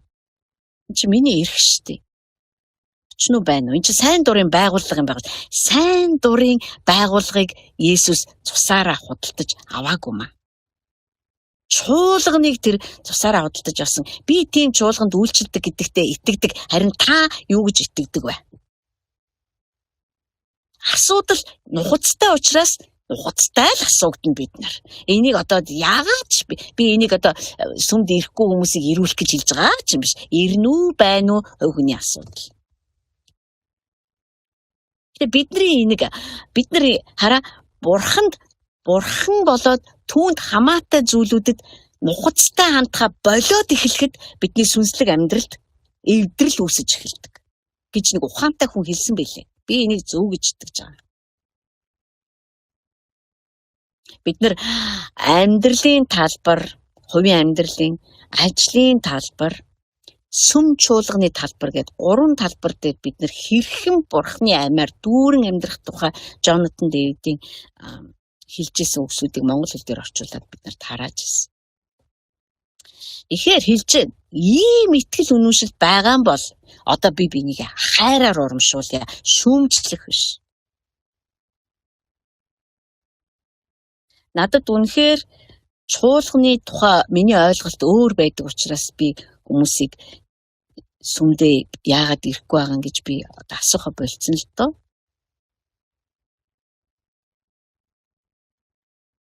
Одоо болдвол юм байлгүй дээ. За яах вэ? Тэгэл өөрөө тэгэл уучраа олох байлгүй дээ гэж бодоод би орхичдаг. Би биендээ туслая. Хамтдаа түүнд мөргий. Би одоо дандаа англи орчуулгаас ярьж байгаа шүү. Ийм бат үнэмшлэр би бинийгээ хайраар урамшуулъя. Би биедээ туслая. Найзаа, анд минь ээ, ахан дүүс минь ээ, ийм байна. Ийм агуу итгэл бидэнд байна. Ийм агуу одоо бурхан бидэнд байна. Тийм учраас миний найз босоо. Миний найз урагшлаа. Миний найз ирээ. Хамтдаа түүнд мөргөё. Түүнийг хүндлэхээр хамтдаа цуглая. Тэнд нэг өгүүлбэр байгаа. Зарим нэг хүмүүсийн зуршил болсон шиг гэж. Энэ зарим нэг хүмүүсийн зуршил болсон шиг гэдэг нь энэ цуглах дадал зуршлыг бид нар идэвхтэйгээр хөгжүүлэх ёстой. Цуглах дадал зуршлыг. Зарим хүн бол цуглахгүй байх нь тэдний хувьд өөр дадал болчихсон. Энийг тийм чухал юм бол биш. Тэгээ пасторууд найдаг. Чи яагаад ирэхгүй байгаа юм бэ гэж асуучвал одоо гомдоочдөг болов яаждаг бол юугээ бодчихдөг бол. Тэгэхээр ирээч гэж би биенээ сэрээ. Одоо би англи библиэс сая уншсан монгол өгүүлбэрийг орчуулад хэлээд ш. Ирээч хамтдаа цуглая. Ийм гайхалтай итгэл биш үү? Миний найз босоо, гомдлоо хаяа. Хиндэж гомдох хэрэггүй. Найз нь тусалъя. Ирээч гэж би бинийгээ сэрээ. Дуудсаар бай. Ялангуяа тэр агуу өдөр ирж яваа энэ цагт. Ваа. Эзний өдөр. Бидний асуугдах өдөр. Бидний итгэл үнэмшлийнхаа дагуу амьдрсан тайлангаа тавих өдөр. Бид нар хинд юунд хариуцлагатай байсныгаа тооцох тэр өдөр. Тэртээ яг энэ дараа бурхан тэр хариуцлагын тухай ярьж эхэлнэ. Тэгээд нэгэн тийм хариуцлага байгаад байгаа юм бол би хэлэхгүй байж болохгүй шүү дээ. Би нэг удаа нэг хүнд хэлжээс. Чиний сүмдээ явахгүй байгаа чинь зөв биш ээ гэж. Тэр хүн их ууралсан л да надад маш их ууралсан. Гэтэ би итгэдэг бурханд аава би хэлсэндээ хизээч харамсахгүй. Учир нь тэр хүн нэгэн цагт ойлгоод юм бодчил таараа ариун сүнс та сануулгатай гарамгай. Магадгүй миний хэлсэн зүйлс тэр хүнд тэр цагт нь тус болох юм билүү. Дуугүй байснаас би хэлсэн дээ. Яа тэгвэл би хүнийг сүмтэй холбогдохтой нухацтай байгаасаа гэж боддог.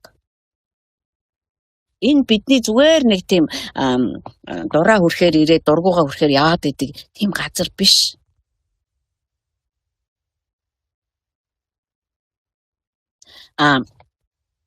Нөгөө талаас сүм бол одоо үнэхэрийн итгэгч нар дээр одоо суйрлахаа болцсон байна. Сүм ямар үе рүү шилжсэн бэ гэхээр хөвгүүд охтуудын цугларалт болж өөрчлөгдөж байна шүү дээ. Бурхны хөвгүүд охтууд болж хүмүүс бүр сүмээ бүр миний гэр гэж тэрвэрж авч. Бүр хажуу зогсож байгаа нэгнүүдийг миний ахан дүүс юм гэж бүр тэрвэрж авч. Манай сүм онлайнаар явж исэн ч гэл үргэлжил оролцдог байсан. Бид нар ковидын дараа зааланд цугларсан ч хүмүүс ирж л байгаа. Мэдээж хэрэг ковидаас өмнөх үед иржсэн шиг тоогоор бол ирэхгүй байгаа л та. Гэтэл ирж л байгаа. Би энийг юу гэж итгэдэг вэ гэхээр би яана ямар цөөхөн болчоо. Жоохон олон хүн ирчдэг ч болоос гоё байж дээ. Нэг 60-70 хүн цугладаг байхад чинь тэр гэж би боддгоо. Би юу гэж итгэдэг вэ гэхээр хөвгүүд охтууд ирж энэ л гэж би итгэдэг. Би тэнд байхгүй болохгүй. Би тэнд зогсож байхгүй болохгүй. Эн чинь миний байх ёстой газар. Тэнд би дуу хоолойгоо өргөдөг газар. Тэнд миний итгэл нэгтэй ахан дүүс хамтдаа цуглаад бид нар ариун гараа өргөж түүнийг магтан хүндэлдэг ямар гайхалтай цагуудыг бид нар хамтдаа өнгөрөөдөг вэ. Зарим газар хүмүүс тэгж цугларсныхаа төлөө буудуулж байна. Зарим газар хүмүүс тэгж цуглахаас гэж хүссэн ч цуглаж чадахгүй байна. Тэм учраас Бурхан чуулганаа ширтэж байгаа. Би танд хэлье. Би энийг хүмүүсийг айлах гэж, ичээх гэж сүмд ирэхгүй бол ийм муу шүү гэж хэлэх гээгүй юу. Энд би Бурханы үгийг л ярьж. Энэ ямар нухацтай ярьж байна. Паул хүртэл хэлсэн цусаараа худалдаж авсан чуулган Христ сүмийнхаа төлөө амиа өгсөн шиг нөхрөө чи эхнэрээ тэгж хайрлаа. Бүр жишж штт.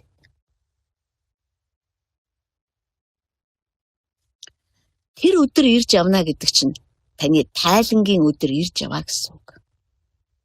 Бид нар түүний хүүгээ амиар нь амьдрсан юм уу? Эсвэл би өөрөө амьд үлдэхийн тулд амиа зогоож амьдрсан юм уу?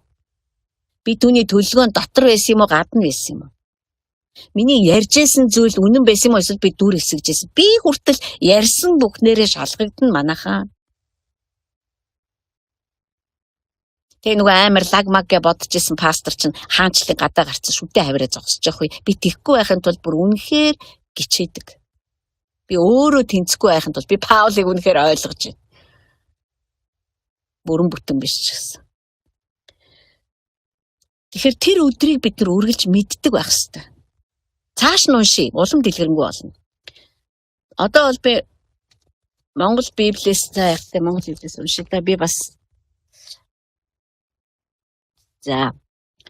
зоригжуулъя. Хэрэг бид үнний мэдлэгийг хүлээн авсны дараа санаатайгаар нүгэл үлдвэл нүглийн төлөөх тахил цаашид үлдэхгүй. Харин шүүлт хийгээд эсэргүүцэгчдийг шатаах галын хилэнг айн чичирч хүлээх нь л үлдэнэ. Мосегийн хуулийг үл хэрэгсэгч нь 2 буюу 3 гэрчийн гэрчлэлээр өршөөлгөө өгдөг. Чулуугаар шидүүлж. Бурхны хүүг болондаа гიშгэж өөрийг нь ариусгасан гэрээний цусыг бузар хэмээн үзээд нэгүүлсийн сүнсийг доромжилсан хүн хэр зэрэг илүү хүнд шийтгэл эдэлбэл зохино гэж та нар бодож байна. Учир нь өшөө авалтанд минийх хариугийг би өгнөгээд дахиж эзэн өөрийн хүмүүсийг шүүн гэж айлцсан түүнийг бид мэднэ. Амьд Бурхны гарт орох нь аимшигтай хэрэг муу юм а. Энэ сүмд явахгүй бол ингэж шийтгэн гээгүй. Гэхдээ бид нар юуны учраас яагаад хийгээд идэх юм бэ гэдгийг тайлагнаж түүний галан оршууд дотор зогсно гэдгээ үргэлж санах хэрэгтэй. Англи Библиэс харах юм бол хэрэг бид нар бууж өгөх юм бол сурсан бүхнээ тоохгүй хаяад явах юм бол бидэнд өгөгдсөн бүхнийг мэдж авсан бүх үннийг орхивол нурууга харуулвал нүрээ буруулвал Христийн золиосыг голсонтой адилхан юм. Түүний төлөөсөөс эргэж, урвж, түүнээс нүур буруулсантай яг адилхан юм а. Тэгвэл тэгсэн хүмүүс бидэнд юу үлдэх вэ? Хэрвээ бид нар тэгэх юм бол яах вэ? Юу үлдэх вэ? Яавал гэж те бурхан нэгүүлсэнгүй юм чинь өршөөж байлгүй дээ гэж өөрийгөө аргацааж боддог тийм тэнгүүд лав бид нар биш. Тэгвэл юу үлдэх вэ гэхээр шүүлттэй нүүр тулах, аимшигтай хурц, дүрлэлтсэн гал мэт шүүлттэй уулзгал үлдэнэ. Еврей намн дээр бурхны оршихуйн нэг гайхалтай мөн чанарыг бидэнд хэлсэн байдаг. Энэ бол шүүлтийн оршихуй, галан оршихуй. Амьд бурхны гарт орох нь үнэхээр аимшигтай. Түүний оршихуй дотор бүр үнэ. Паул нэг Коринтчуудад эцэн загтал дээр хэлсэн байдаг штэ. Хин нэгэн хүн та нарт суурийг тавьж өгдгөө. Харин та нар тэрэн дээр барьж байна. Тэгээ та нар үнэт чулуу, эрдний чулуугаар барьж босгоно. Эсвэл мод зод цаас масаар барьж босгоно. Тэрэндээ анхаараарай. Хямд материалаар, хямд дүт замаар юмд хүрэх гэж оролдож байна. Анзаараарай. Өнгөцгөн хандахыг оролдож байна. Анзаараарай. Учир нь түүний шүүлтийн оршихуй дотор ороход тэр оршихуй нь өөрөө бидний хийсэн бүх ажлыг шатаана. Ганцхан бурхны хийсэн, миний дотор хийсэн юм л үлдэнэ. Хэрв тэр миний дотор юм хийхийг би зөвшөөрсөн бол тэр ажил л үлдэнэ. Харин би өөрөө арайх гэж амьд үлдсэн юм шиг л амьд үлдэх болно. Паул тэгж үтсэн та санаж байна уу?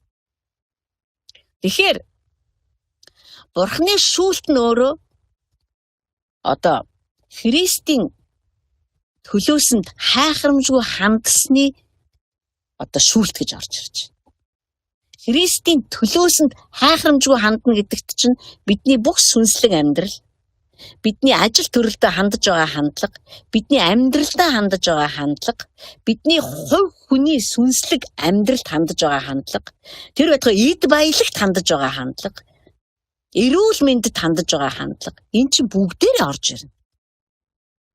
Хамгийн гол нь бид нар хайхрамжгүй байсныхаа төлөө бурхан энийг юу гэж харж байгаа гэхээр чи миний хүүгийн өргөлийг олж яана гэж хараад байна шүү дээ. Миний хүүгийн өргөлийг чи баг байна гэж голж байна. Чи миний хүүгийн өргөлөөс нүүр буруулж байна. Чи миний хүүгийн төлөөс гэж тооцохгүй байна. Гүг би таны хүүгийн төлөөсөнд бол талархдаг штэ аава. Би үнэхээр талархдаг штэ. Би зүгээр л яг ертөнцийн чинь тийм байхгүй да аав минь. Та манай Монголын нийгмийг мэдэн штэ. Би тэр нийгэм дотор л бас нэг амьдрах гэж л ядсан л байхгүй юу? Харин бурхан намайг тэр амьдрал дотор амьдрах гэж л ядсан нэгэн гэж харахгүй байх нь штэ. Миний хүүгийн төлөөсөөр чи яаж амьдрваа гэж хараад ш. Би чамайг ялж амьдргээд хүүгээ албаар ялагдуулсан юм а. Түүний ялагдал нь угаасаа чиний ялалт болсон юм. Би чамайг ингэж амьдрсан уу? Чи ингэж амьдраагүй бол миний хүү яах гэж ялагдсан болж байна. Тэгэхээр бурхны шүүлт нь өөрөө хүүгийн хийсэн ажилтай нь холбогдоод байгаа байхгүй юу? Өөрөө ирэхгүй. Тэгээ энд чинь сүмч бас орж ирж байгаа. Би түүний надад бачааралт дээр түүний надад хариуцуулж өгсөн сүмд хайхрамжгүй хандвал хүмүүст нь хайхрамжгүй хандвал буйнараа олгий яавал яг зөв болич минь гэж хандах юм бол тэр хүүгийнхаа хийсэн ажлыг бас надаас нэхэл болно. Харин би хүүгийн төлөөсөнд итгэж би хүүд мөргөж амьдрдаг хүн юм бол би хинээс ч айхгүй хэлэх үгээ хэлэх л болно. Тэр нь тухайн үедээ хүнийг өвтгсөн ч хожим тэр хүний амийг аврах ч юм билүү. Хожим тэр хүнд тус болох ч юм билүү. Илээгүй байснаас л дээр шүү дээ. Тийм учраас сүмдээ ирээч гэж ятгах нь ганцхан миний ажил уу? Та нарын ажил биш гэж юу? Найзаа. Ийм агуу өдөр ирж явна. Бид нар бурхны хөвгүүд өгтүүд босоод Христтэй хамт хаанчилж үхэл өвчин бүх боолчлыг цааш нь түлхэж хаях тийм хүчний өдөр ирж явна. Миний найзаа сэрээч, босооч, хүрээд ирээ. Дуудсаар бай, сэрээсээр бай, хамтдаа цугласаар бай. Тэр агуу өдөр ирж яваа энэ цагт. Гэхдээ би хүмүүсийнхаа төлөө залбирсан хэвээрээ л байгаа. Би Христ залбирж байгаа гэдэгт бат итгэдэг учраас. Бид нар түүний хэрэг бид нар түүний хүүгийн тэгэл бодглохоор та энэ Зөвхөн сүмээс явах биш, бүр итгэл үнэмшлээсээ явсан хүмүүсийг бодоход таны зүрх энтэрнэ. Яана гэж бодно бүр. Одоо яах вэ? Би яах вэ? Би яавал зохистой вэ гэж та бүр байж чадна. Энд аимшигтай байхгүй. Хэлж шít. Тэр өдөр байгаа. Энэ тухай ярих өдөр байгаа. Бурхны хүүгээс нүүр буруулвал чамайг бүтэн болгосон төлөөс рүү нулимвал хамгийн нэгүсэлт сүнсийг нь доромжилвал юу болох вэ? Үүнийг хөнгөн амархан зүйл гэж битгий бодоо. Энд чинь бидний бүх юмн дээр гарч ирж байгаа хандлагатай маань холбоотой. Бурхан биднээс тайлбар, тайлан нэхэх бөгөөд төлбөрийг шаардах болно. Энэ англи орчуулган дээр тэгээ бичсэн байна. Энэ бол огтоос би ер нь сүүлийн үед хэрэг та нар анзаарж байгаа бол надад үнэхээр одоо өөрөөсөө ярих гэсэн ч үг алах. Үнэндээ зүгээр бурхны үг өөрөө юм ямар тодорхой байна. Бид нар түүнээс имэх ёстой шүү дээ. Тэр өдөр ирж байгаа. Би түүний өмнө зогсно гэдгээс би ч имэх ёстой, та ч имэх ёстой шүү дээ. За тэгээ цааш нь харъя л да зүм. Тэгэхээр тэр шүүлтийн хариуд сайн байсан шагналаа авна. Түүний ариун сүнсний ажил руу хүн мэдээ санаатаар нулимн гэж байхгүй л те. Гэхдээ бидний энэ хайхрамжгүй, хүйтэн, энэ мэдрэмжгүй энэ байдал чинь яг нулимж байгаа юм шиг л бурхан тэгж харж байна штэ. Бурхан бидний шиг харахгүй штэ. Өөрөөр хардаг. Одоо харин бид нар бурхан шиг харах хэрэгтэй болчиход байгаа юм. За. Цааш нь Монгол Библийг харъя. Учир нь өшөө авалт нь миний хариуг нь би өгнө гэж дахиж эзэн өөрийн хүмүүсийг шүүн гэж айлтсан түүнийг бид мэднэ. Амьд бурхны гарт орох нь аимшигтай хэрэг юм. Бурхан шүүлтээ эхлэхдээ хамгийн түрүүнд та битээрээс эхэлнэ. Яа гэвэл та битэрт хамгийн ихэнд өгөгдсөн учраас. Хамгийн их зүйл бидэнд яригдсан учраас. Хин болгоны сонсоод байдгүй нууцуудыг та битээр хүлээж авсан учраас. За, суудаа миний хөө. Чи айгүй ихийг хүлээж авсан надаас. Чи айгүй ихийг хүмүүст өгсөн. Харин одоо чи яг амьдрсан тэр талаар чи яри. Тэгэхээр түүний шүүлт гэдэг нь намайг зодох гээд байгаа юм биш. Би түүний оршихуй бүр зодох хэрэггүй гэж боддог. Түүний оршихуйд орохдоо бид нар аль хэзээний шүүгддэг байхгүй юу? Бид нар түүний оршихуй зогсохдоо би ямар аймар юм хийсэн бэ? Хэрвээ аймар юм хийсэн бол. Түүний оршихуй зогсохдоо намайг өстө үнэхээр зүг болгоцсон байж тээ гэдгийг бид нар мэддэг. Тэгэхээр түүний оршихуй өөрөө мэдүүлдэг гэсэн. Түүнээс тэнд нэг тийм аймар ингээл намайг байцаагаал би хариулаад бултаж мултаал одоо ингээл өөрийгөө аргалчих гэх тийм байхгүй. Энд чинь дүүргийн шүүгч биш, энд чинь улсын шүүх прокурорч биш, энд чинь бурхан бүгдийн шүүгч. Тэр зүгээр намайг харахтал би болохоо байцсан байна гэдгийг мэднэ. За болохоо байцсан байна. Таны миний дотор хийсэн юм л үлдээсэн. Тэгээд дараад нь тэр итгэдэггүй хүмүүс рүүгээ орч эхэлнэ. За. Би тэгтээ Бурхны шүүлтийн өдөр байгаа гэж боддогч тэрний улмаас би айж боолчлогддог. Яг л би Бурханд хайртайгаа мэддэг. Тэр намайг өөрөө өөртөө хайртай болгосон. Тийм учраас би эцгийнхээ өмнө очиход надад айх юм байхгүй гэсэн үг.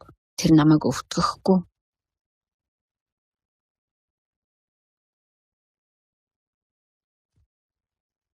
Бурхан хүүхдтэй үнэхээр хайртай.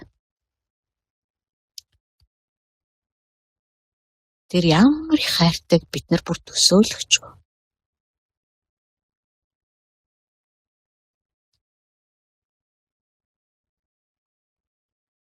Тийм учраас тэр биднийг өөртөө яг тэгж хайртай болгох хэрэгтэй. Бид нар түүнд тэгж хайртай болох юм бол Бид нэр хинээрч чихдүүлж, өстүүлэхгүйгээр дуртаяа түнд дуулууртай байхыг л сонго. Христ. Би олон юмыг буруу хийсэн. Олон алдаа зурчил гаргасан.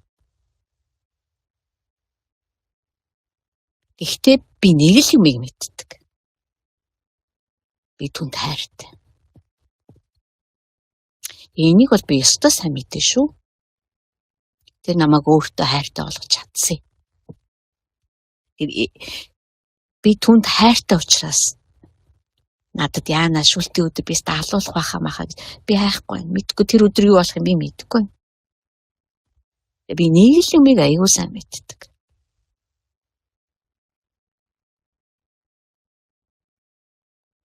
Бид нар бурхныг хайрлахгүйгээр юу ч хийж чадахгүй.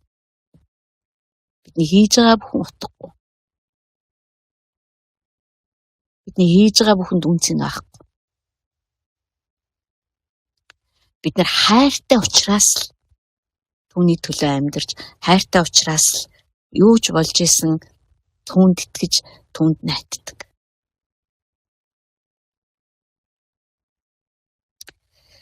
За, цаашаа явъя.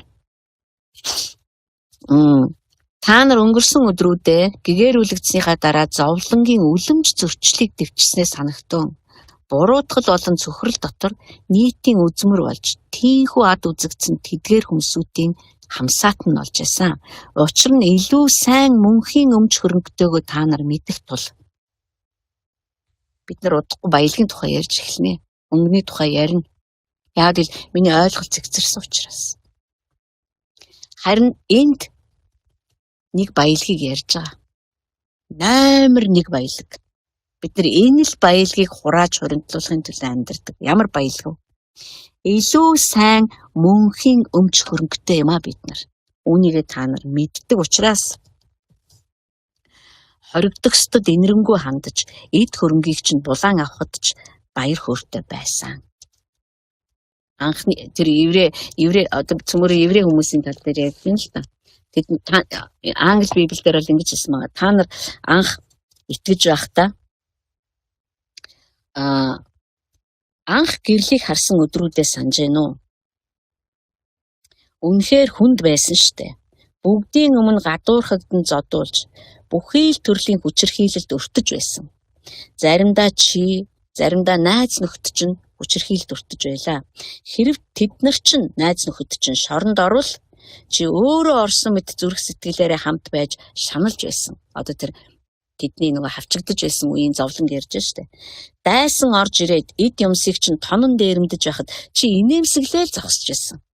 Учир нь зүрхэн дэх баялагийг чинь тэд нар булаан авч чадахгүй гэдгийг чи мэдчихсэн юм а.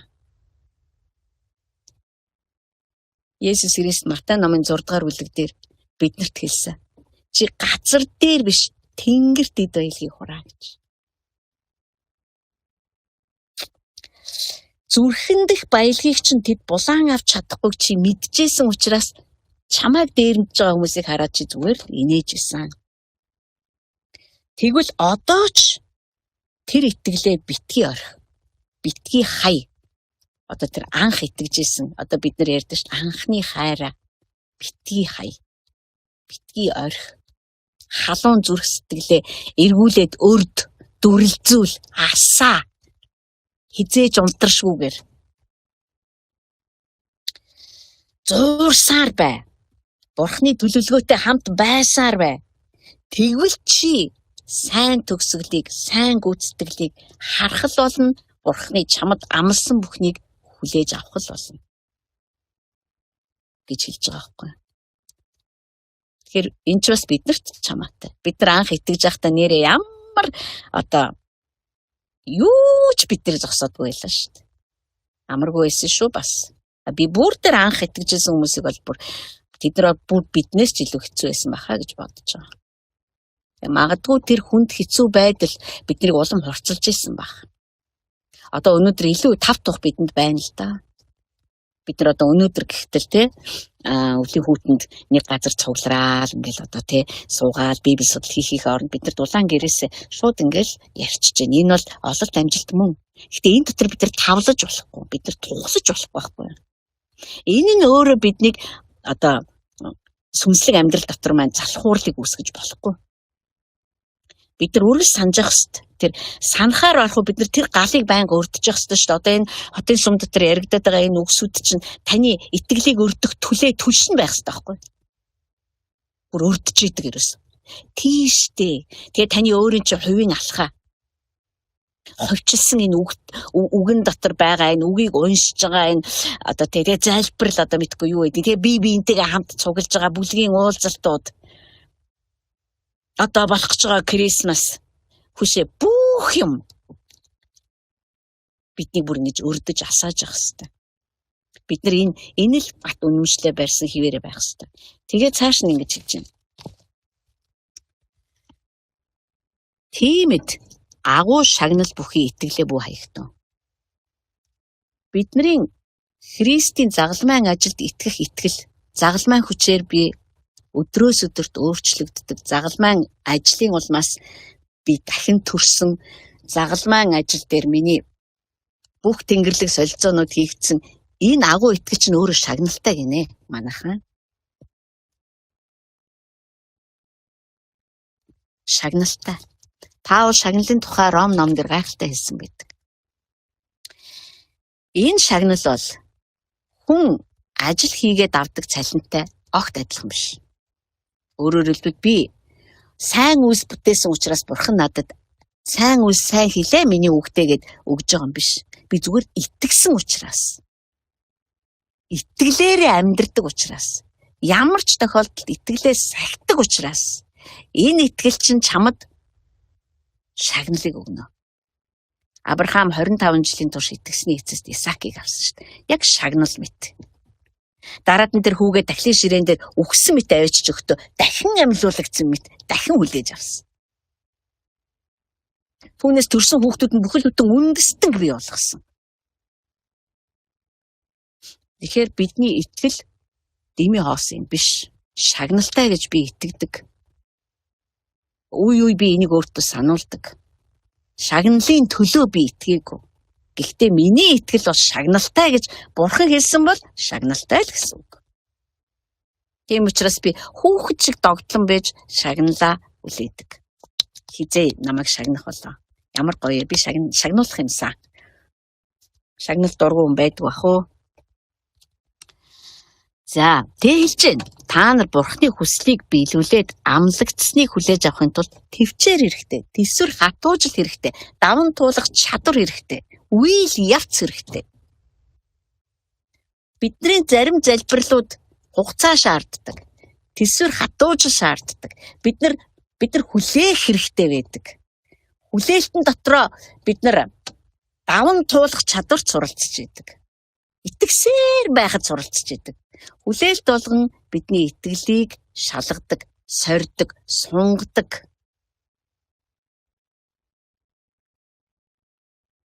Тэм учраас бурхны хаанчлыг өвгүүд охтуудын маш том онцгой шинж тэмдэг одоо тодорхойлолтын нэг бол яа харахгүй энэ юр бусын тэсвэр хатуужил даван туулах чадвар мөн. Тэгэхээр учир нь айсуу нэгэн тун удахгүй ирнэ. Тэр саатахгүй. Харин миний зөвхт нэгэн итгэлээр амьдрах бөгөөд хэрв тэр ухрах аваас миний сэтгэл түүнийг таалахгүй гэжээ. Харин бид нар цөөрл рүү ухралт хийдэг хүмүүс бишээ. Итгэж амийг хатгалдаг хүмүүс билээ. Надаа энэ англи орчуулга нь илүү таалагдаад байгаа шүү дээ. Энд юу гэж хэлсэн байна гэхээр харин ч зуурсаар бай.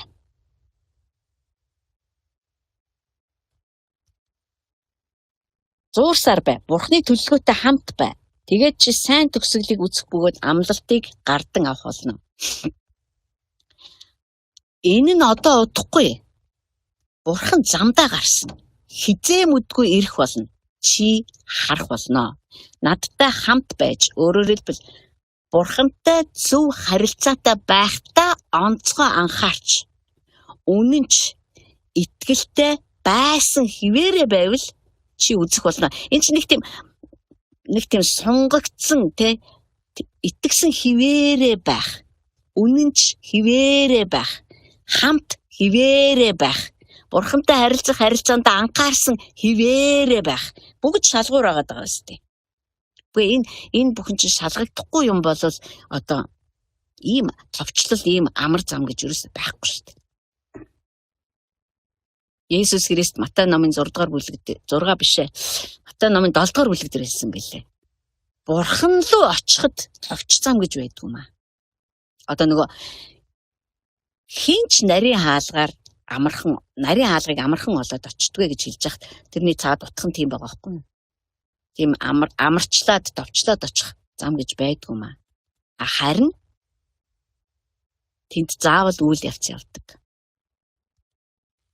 Тийм учраас бид нар итгэлээ сахижахад үйл явцуудаар гарна.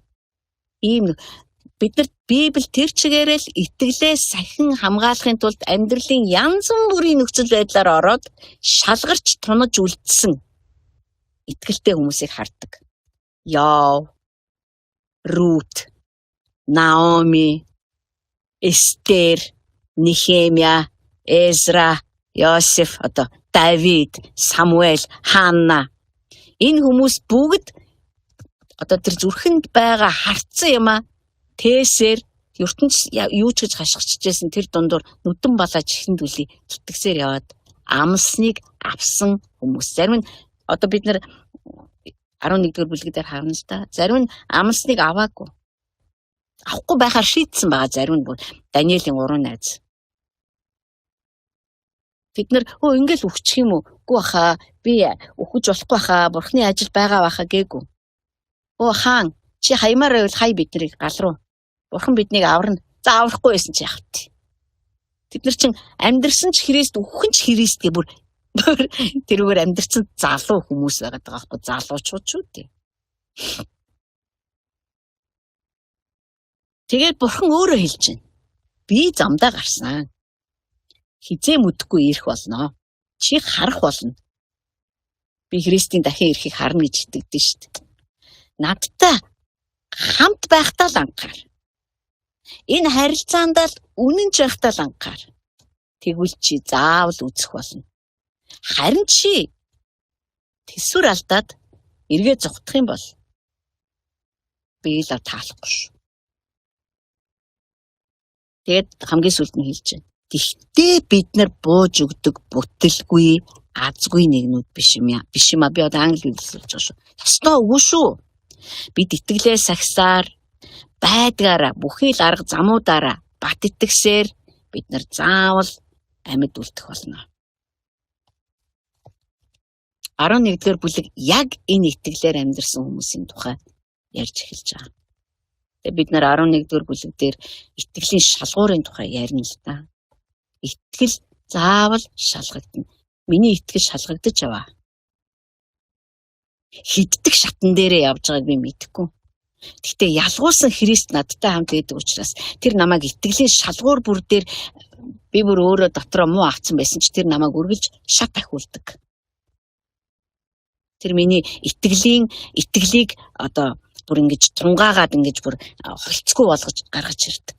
Тэгээд би танд баярлалаа. Би энэ итгэлийн шалгуурыг давсан байна. Одоо би дараагийн итгэлийн шалгуураар ороход бэлэн байна гэж хэлж чаддаг. Тэр бидний итгэл шалгагдахгүй бол итгэл хоосон. Ямар итгэл юм? Миний танд энэ бүтэн 10 бүлгийн тухай турш ярьсан Христийн загалмайн ажил. Агуу тэргүүн тахилчийн ажил. Энд чинь ахгүй юу? Босод бүх бид нар энийг эрен хайж байгаа учраас босод бүх зүйлсүүд бидэнд нэмж өгөгдөөд идэв. Тэр нь бид нар итгэх нэг тийм амар итгэлийн гүнзгий бид нар ингээл өнөөдөр хоолтой байх юмсан тэр гэж шаардлагагүй. Тэр биднийг хоололдог. Тэр биднийг говцолдог. Харин бидний диавол биднийг энэ үнэнд итгэхэ болчихсоо л гэж хүсдэг байхгүй юу? Тийм учраас тэр Христийг цүлж шалгахдаа тэгж хэлсэн юм. Гэхдээ чи надад л мөрөгчлөлтөө амар штэ. Тэгвэл би чамд энэ дэлхийн бүх хаанчлалыг, хаант улсуудыг бүх баялагтай, сүр жавхлантай, хөрөнгө мөнгөтэй, эрх мэдэлтэй зүгээр би чамд өгчээ. Би хүссэн үндэ өгч чаддгийг. Чи зүгээр надад л мөрөгчих. Заавал тэгэл ингээл амар шалгуураар яваал ингээл амар загалмай дээр үхэж мөхөөл тэг хэрэггүй штэ. Натаал мөрөгчлөлтөө амархан штэ. Өнөөдөр ч гэсэн бид нар л тэр тэгжил ярьж байгаа штэ. Чи зүгээр л энэ дэлхийн хүмүүс шиг л байч л та. Тэгэл би чамд өгч штэ. Чи нэгэнт бурхны хүү юм чи чамд өгөөд явж штэ би.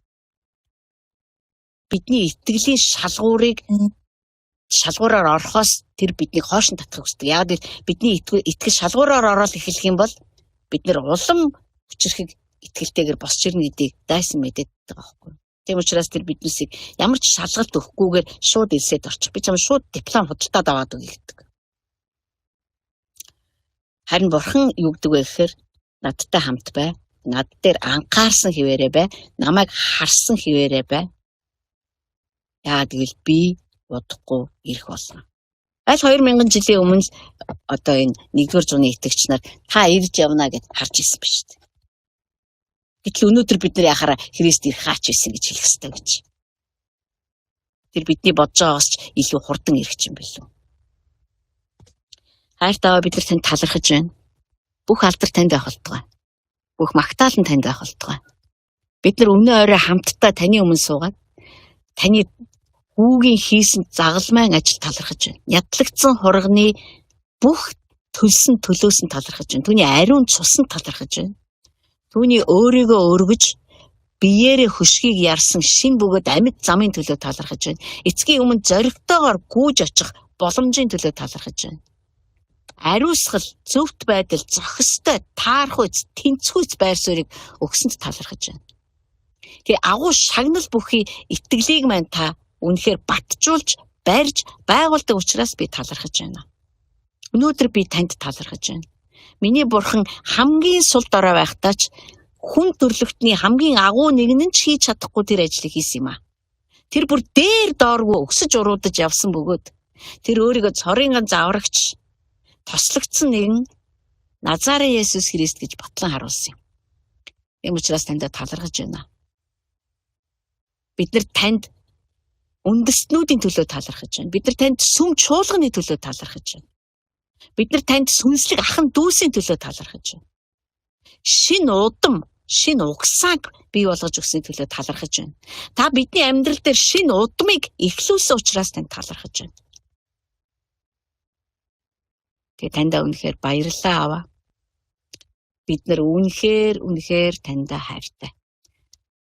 Би Есүс Христийн нэрээр ярьж байна. Амен.